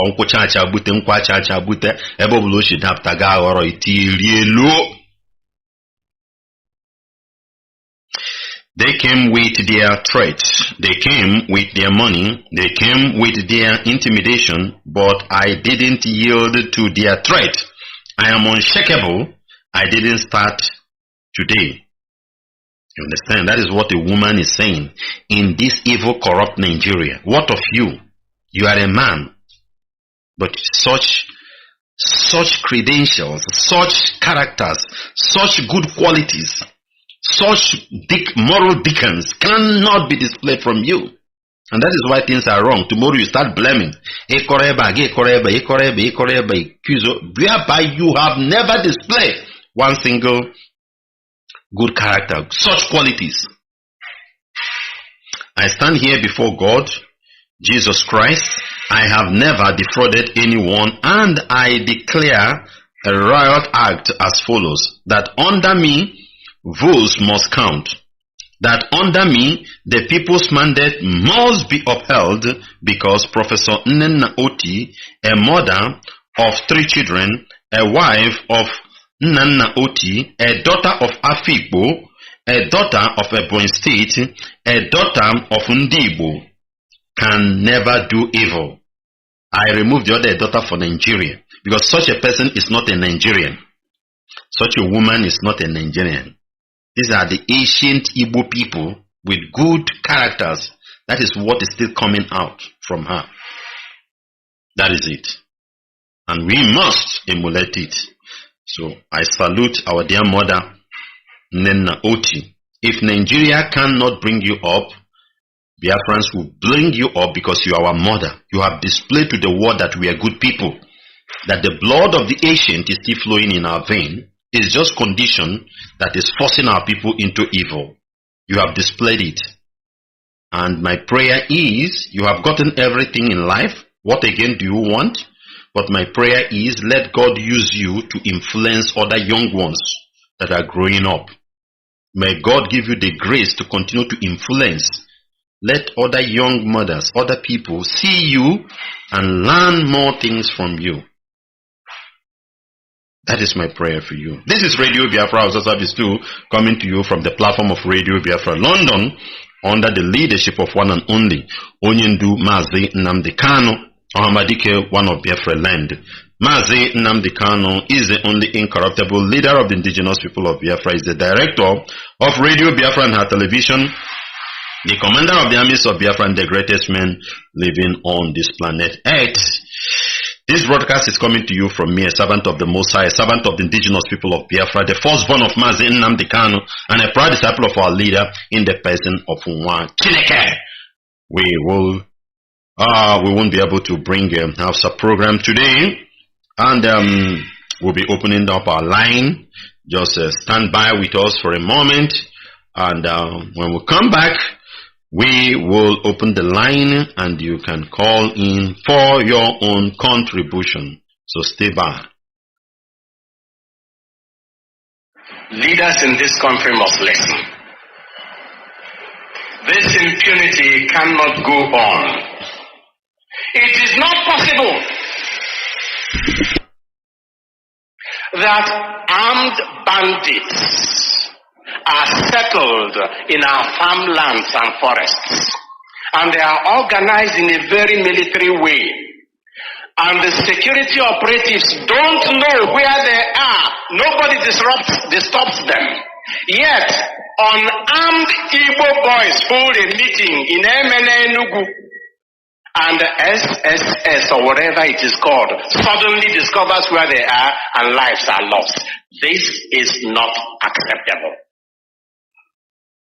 This is the type of thing that will turn a country to a land littered with just ruins. It is not possible that here in Nsukka we hear the Muslim call to prayer from our windows in our bedrooms as early as 4 a.m. And a Christian who in Abuja takes her Bible to call people to accept Jesus Christ is murdered by an Islamic fundamentalist and nothing happens. It cannot continue. And these are the things we have to say no to. It is not just about SARS. It is about injustice. It is about violence. It is not possible that Muslims in this country can acquire land and build mosques anywhere. Many mosques are rising in Nsukka now. And Christians can no longer obtain land to build churches, even in the so-called Christian-dominated states, let alone the London states. You may have heard that the governors of northern Nigeria said that they need SARS because maybe there they perform the function for which they were established. Correct. But then, what does that tell you? That this country can no longer be ruled or governed as if we were all the same in everything. There must be different levels of governance and autonomy. Because if SARS is so oppressive in the south and so helpful in the north, then there must be different standards in the north and in the south. Some call it restructure, some call it anything, I'm not interested in the name, but there must be some form of decentralization of governance in this country if you want to move forward. There is too much power and money at the center. That is why governance is no longer service. Young girl, Deborah Yakubu Samuel, 200 or 300 level, Shehu Shagari, College of Education, Sokoto, just uttered a voice note in their WhatsApp group class. They tagged it blasphemy. You said you were one Nigeria. They came to the school, brought her out from the class. Where was security? Where we are? The Nigeria DSS and Nigeria Army. Watch the video. The young lady was running for her dear life. She saw death, painful death. She was brutally killed. Her life was snatched from her forcefully by the Muslims. Just because she said Holy Ghost fire. Why sending religious things in our WhatsApp group? This is a class WhatsApp group made for students, made for information. You can't up and tag it blaspheming and you say we are one Nigeria. Where we are the politicians, where we are men, she was running and screaming for life. People were passing cars. She was stoned to death.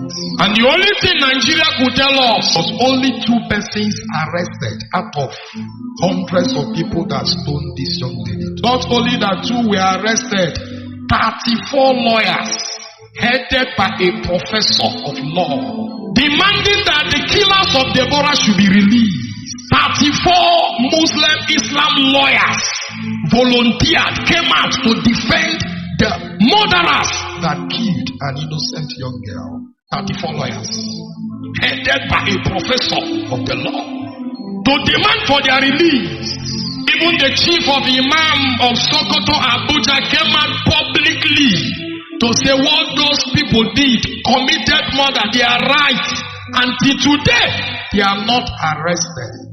If you are to be a pastor, they will target that the pastor is instigating war. One Nigeria is a scam. We can't be one, and we don't want to be one. No justice for Deborah Samuel Yakubu. We are still crying on the death of this innocent young girl. Our Igbo men in Sokoto, their houses and shops were set ablaze. You say we are one Nigeria, you destroy our businesses, you kill us, you make life difficult for us. One Nigeria is a scam. Bishop Kuka, the bishop of the Roman Catholic Church in Sokoto, will have been killed, cathedral ablaze. The bishop's court ablaze. He said we are one Nigeria because he spoke and said the truth. He condemned wickedness and injustice, and they sent for him to be killed. But the imam of Abuja and Sokoto supported murder, supported evil. They are walking freely. Nobody arrested them. Nobody sent anybody to kill them. You say we're one Nigeria. You said we are one Nigeria 3 days ago at International Market Day, Abuja, where billions of naira belongs to Igbos. We are set ablaze. You said we are one Nigeria. The land is sick. We are still talking on what happened in Sokoto, what happened in Abuja. Another is happening in Bauchi, where they said another young lady blasphemed again, and they are looking for her to kill yesterday. She narrowly escaped, and Igbos again were the targets. Just a young man stood to defend this nation, to defend these people, and said, we are not one Nigeria. Allow us to go. You arrested the man, detained him under DSS custody, just because he said, allow us to go. And whether they like it or not, by God's intervention, we will go. It is time for Christians all over the world to wake up. We have been praying. We keep on praying. But even as we pray, it is time to fight. In as much we know that war is not good, but we can't fold our heads and watch us being killed. All in the name of an umbrella, one Nigeria. Me, a priest, don't believe in one Nigeria. Bringing it down to Anambra State. The north, we are not safe. In the east, we are not safe. Oh Lord, heal our land! You are telling our brothers in Sokoto, in Bauchi, in Abuja to come back home. Come back where? Where there is kidnapping, where there are killings, yes, where there is no security. Come back where? Today we cannot walk freely in Anambra State any longer. Why are we doing this to ourselves? I speak to the eastern region. I speak to my fellow Igbo brothers. Why are we killing ourselves? If you kill all the young men, who will stand on the day of battle? And they know what they are doing. They will not bring security men to the east. They want us to kill ourselves. How can your fellow Igbo brother, one leg Igbo,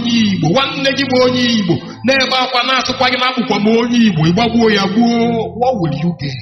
Is that how we are going to get the Biafra? All these people you shoot on the way, they are your brothers. We have a major enemy. We have enemies.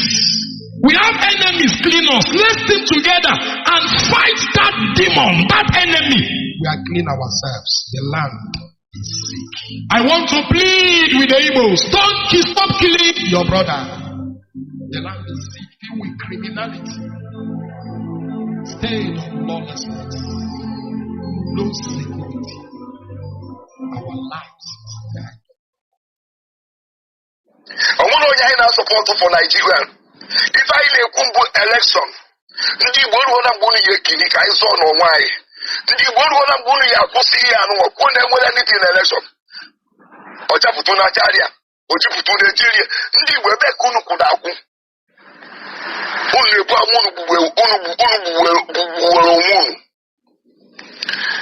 Etu a ka ọzọkwa abịa n'ọnụ. O nwere ọzọ mfụkwalụ. Abịa na omenala Igbo. Nwaanyị a na-anọ uti mmụọ. Azumi na ọnụ mgbe m nwa anaghị ọka na-emekwa ihe mmanwụ bifọ.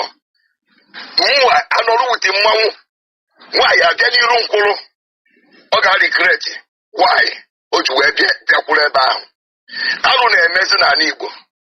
Nwaanyị mmụọ, nnekwu mmụọ. Nwaanyị esie foto wuti mmụọ n'ala Igbo. Nwaanyị anọrọ na-agbalụ mmụọ egwu wuti ike.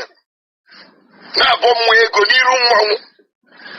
Ebe ka a na-eme nke eme. Ọ asị na arụ gba arọ ọ bụrụ omenala. nwaanyị a na-echi igwe biko na ọnwa unu n'meseji a sendịkwara ya ma ndị chiri igwe na Naịjirịa n'ala Igbo ka mma na mgbe nna gị ma nne gị ma nna gị ma nna gị ma ụmụ nwanne gị na n'obodo chibiri igwe bifọ ma ndị machiri igwe bifọ ifurugwo nwaanyị ka okpu okpu ọzọ ndị anyị obi na-agbọwa m a na-echizi nwaanyị igwe ajụ nwaanyị a na-echi igwe nwoke aka ya dịkwa ihe enu again unu amụkwa the meaning of igwe ọzọ otu igwe nwaanyị chiri igwe na nwaanyị echiri ọzọ ụzọ ihe na-aba ada eme ya eme a na-echi nwaanyị ọzọ nwaanyị echiri ọzọ ebute ekwe dike bute ekwe ndị nze bute ekwe nze wee tie ya ekwe dike nwaanyị a na-agba egwu dike unu na-echi nwaanyị ọzọ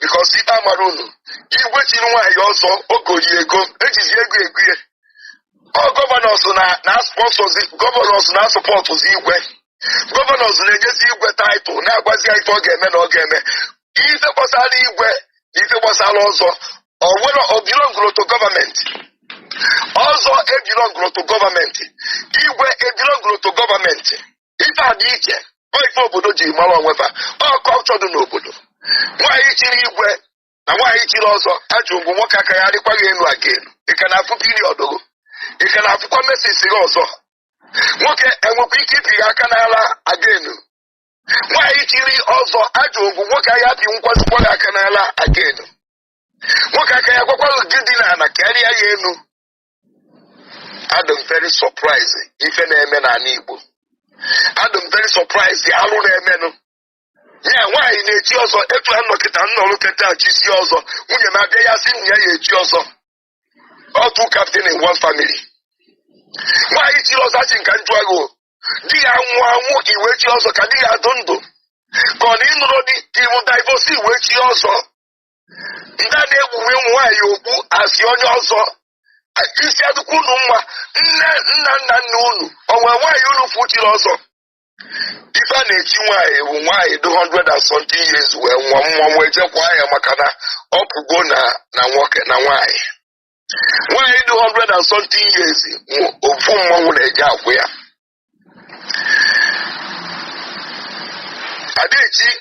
adaechi nwaanyị ọzọ amụrụbe ebe ndị Igbo si wee mụta ụmụ ife a na-egozi ọzọ ego 500,000 ekpunye gị okwu ọzọ bụ onye na-ekwu eziokwu ọzọ enwere anything o nwere to do with nwaanyị o nwere ife emekọta n'ala Igbo ka nwaanyị chie ọzọ ana m ekwu nwaanyị ọbụla chiri ọzọ n'ala Igbo mkwesịrị ka ewere okwute tugbuo ya ma onye ahụ chiri ya ọzọ ma igwe ahụ kpụnyere nwaanyị ahụ okpu mkwesịrị ka ewere okwute kugbuo nwoke ahụ chiri nwaanyị ọzọ ajụkwana m ajụjụ ọzọ nwaanyị ya chiri ọzọ nwoke ahụ eyifu nkwasịkwa pantị agenu because iwuru na onye ọzọ nwoke aka ya apịghị aka na ịka ya eyi brezi ndị Igbo alụ unu na-eme dị egwu nye ka unu ji wee kpụrụ Nnamdi Kanu kpochie alụ unu na-eme ndị Igbo ọtọ na unu na-eme dị egwu amarọnụ m ekwu kama na ọ na-awa ọgba n'obi ọgba n'ọnụ ọ nke gbarụ n'ọnụ ka m kwuo n'ụtụtụ a Chineke nna mere ụmụ gị ebere ma napụta Maazị Nnamdi Kanu ka o siri ọnọdụ apụta amụrụ ndị a na-aya ya amụrụ na ọdị famili amụrụ ndị a na-aya ya amụrụ ndị a na-aya ya n'isi Nnamdi Kanu Chineke nna meelu Nnamdi Kanu ebere biko onye eziokwu lekwasị ya anya ebere lekwasị ya anya ọbụ na onye kwuzi eziokwu n'ụwa akpụdie n'obe Chineke zọpụta nwa orugo ka ị na-eme nka ka na-ebunye afọ asọghị elu n'afa Chukwu ọka bịa my pray ise biko onye nụ meseji ya chi ya bye.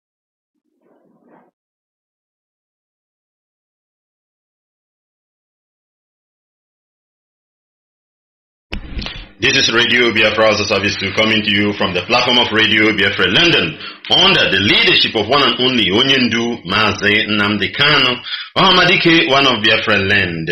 Mazi Nnamdi Kanu is the only incorruptible leader of the indigenous people of Biafra, is the director of Radio Biafra and her television, the commander of the armies of Biafra and the greatest man living on this planet Earth.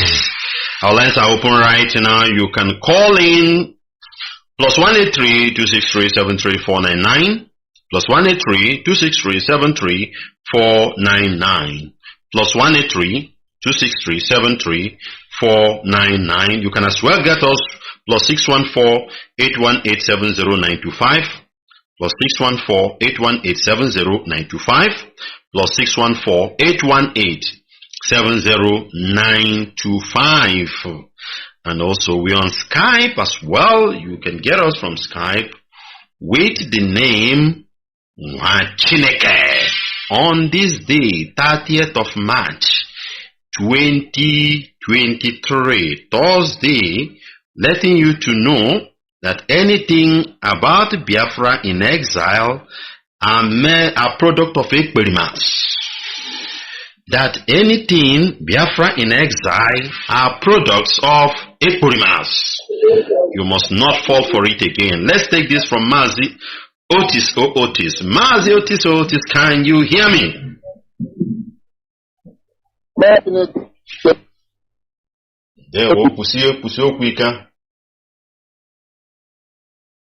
I'm calling from France. And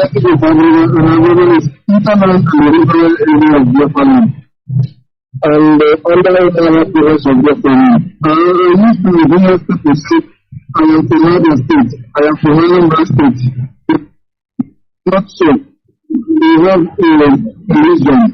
We have a decline. We are not imitating the issue. Please, reference, we are addressing us. And also according to our religion and our claim. Thank you. Based on the lovely mother, Nnamdi. I saw the news and I repeated the news again. What to say for Biafra? Please, I'm begging, demanding, sub-character is diminishing in our land. Before is a character with the new Biafrans. Please, for this woman taking a big step, trying to become the one who is praising this elected president of the two during the time of Goodluck Jonathan. It was in first president. What I'm trying to ask is, come to stand. This kind of women need their picture to put in stand. And like Nnamdi, all this sister of God, they killed their husband last year. They need to put their pictures in the stamp of Biafra. When people saw the big picture, they will know that this is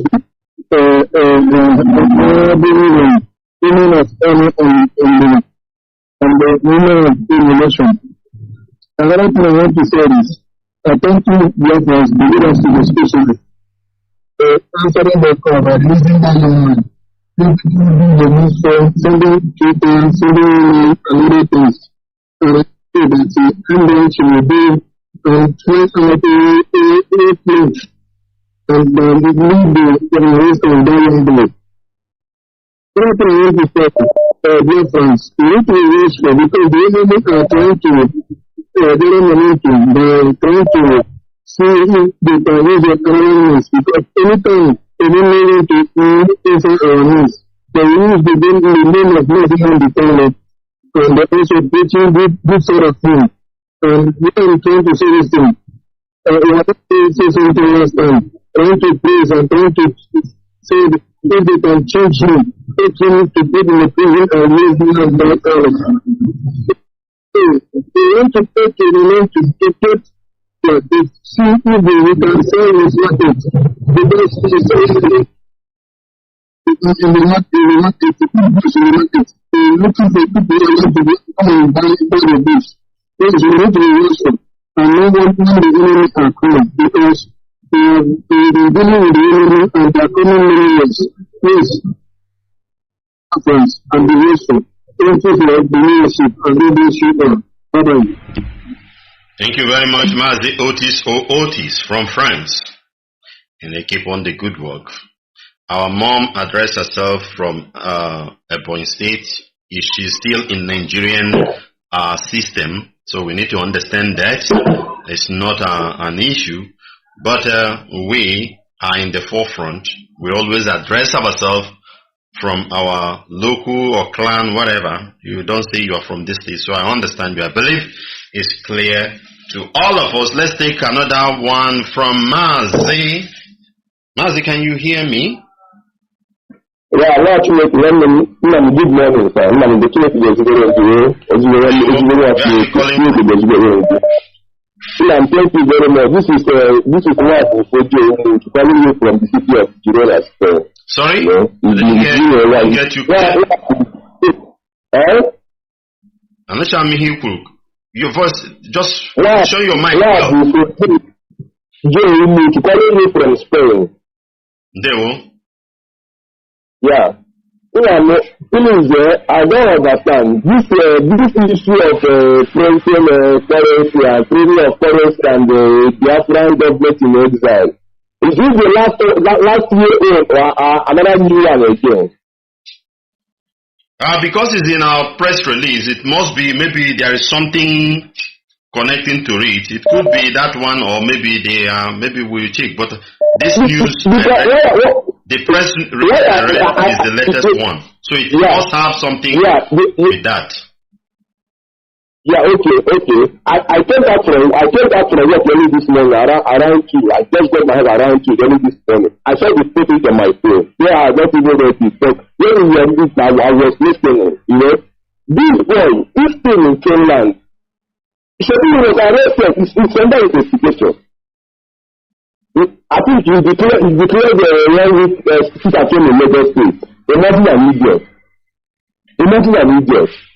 He declared sit at home in Lagos State. Last year, I thought they could have beaten the federal government in exile. Why can't these people go and sit down? I don't know why people are saying this to this people. I don't know why people I pity those who listen to that thing in Finland. I became an IPA in the 2015. Someone that came yesterday wants to come and lead me. I will can.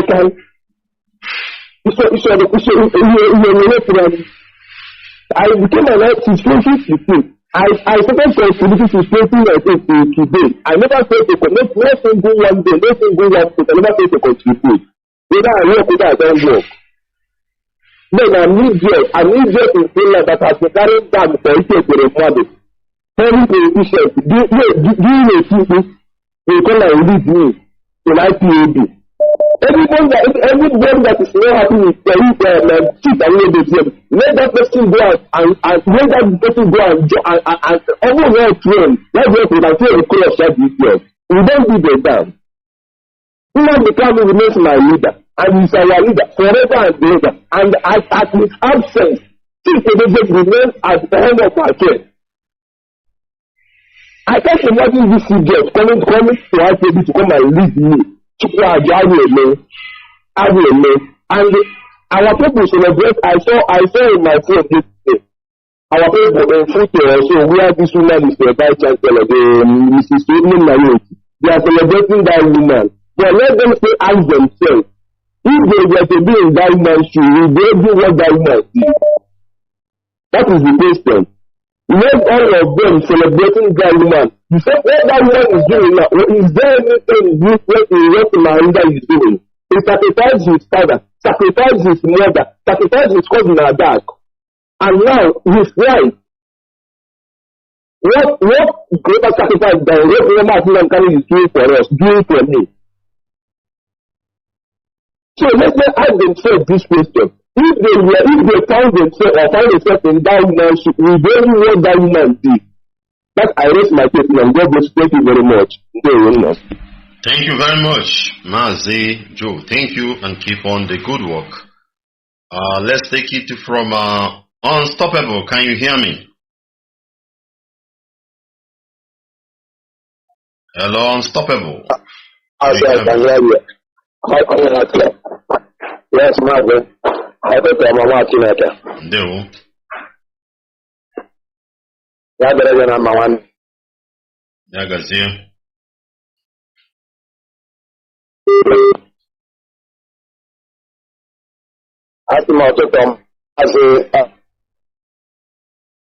Mazi, your line is not friendly at all. Unstoppable, I can't continue. Your line is not friendly. The Zoological Republic is holding you tight. Let's take it from Mazi Ejike. Mazi Ejike, can you hear me? Yes, sir. Machineke, I can hear you. You're welcome, brother. Yeah, all these things is getting too much. It's getting too much. I want our people to know there is no hope in that corporation called Nigeria. Our brother that gave his life, that they killed in Lagos. People, they destroyed their thing in Lagos. Till today, no inquiry. No investigation, no inquiry. Even the man that carried this is moving freely today, celebrating his birthday party. And people are watching. And nobody is speaking. Our people should come together to know there is no hope in Nigeria, because in any country that are killing their youth, that country can never develop. Where you allow 90-something years old man to determine your own future, there is no hope there. People should stop wasting their time and their energy. Every person should come. Our leader has finished his message. He has given us the message. And this message is supposed to enter in our bone marrow. We think about it day and night. He has sacrificed everything for us. It's just some people to understand what is going on and support the DOS and the ESN. They are the only voice that can speak today. The Fulani terrorists will be afraid of them. Now they have released more than 100 and something Fulani terrorists. They say, I beg. They release them to go freely. But today, Court of Appeal has discharged our leader, 30th October. Till now, they are still holding on him. And when you see anybody that rule as a prime minister in British, finish his work, they would ask him to come to Nigeria. What brought Boris Johnson back to Nigeria to come and do? Sat with the red cap chief, talking. These people are not speaking for us. They never speak for us. The red cap chief, the Igbo politician, are servants to the Fulani. Then Fulani are servants to the British. Our people should know there is no hope in Nigeria. Every person should come and support this struggle. I keep on saying it is a very big honor and a very big opportunity for you to be in this generation that are fighting to free your people. I don't know what people are thinking. You go everywhere, you see our people. Our people are getting mad, both men and women today. Taking Mini. Where will you lead them to go? Some people say depression. Some people call it a lot of things they are calling it. Everywhere today our people are running mad. Please, our people should come back home. Remember you left a place. How old are you today? Go on as a head of state at the age of 31. Babangida at the age of what? Buhari at the age of what? Obasanjo at the age of what? Today, you are above 30. You are still tweeting, fighting for somebody that is above 80 years to come and run your future for you. It's very bad. I will stop here. I believe that tomorrow we summarize it. We just do a little small preamble. God bless you, sir. Thank you very much. Thank you very much, Mazi. God bless you, sir. See you tomorrow. God bless you, sir. Let's take it from Desmond. Desmond, can you hear me? Desmond, can you hear me? Desmond, can you hear me? Am I coming out? Yeah, you're live. You are coming out. Yeah, can hear you. Good morning to you, my brother Machineke, and good morning to Biafrans all over the world. My name is Desmond, and I'm coming from Italy. Machineke, I will just start by the press release you released this morning. I'm going to say this to our people, because it's very, very important that our people understand that there will always be those who will always want to be what they are not, who will always try to portray what they are not. So our people must understand that it's a shameful thing that some of our people who are in a position to actually do something for the liberation of our people and assist our people that are back home, that have been economically strangulated under invasion of Fulani terrorists sponsored by British and Nigeria government. They are the same people who will still come up to do things that will put our people in more hardship than the one they are already in. So it is a very sad thing that our leader is in the DSS dungeon in Abuja in Nigeria, and somebody will be somewhere, America or anywhere, and trying to say he wants to form a government in exile. And he is linking the name of IPOB to that government in exile that is forming. And the leader of IPOB is in DSS dungeon in Abuja. I don't know how they want to reconcile this their program or this their activity.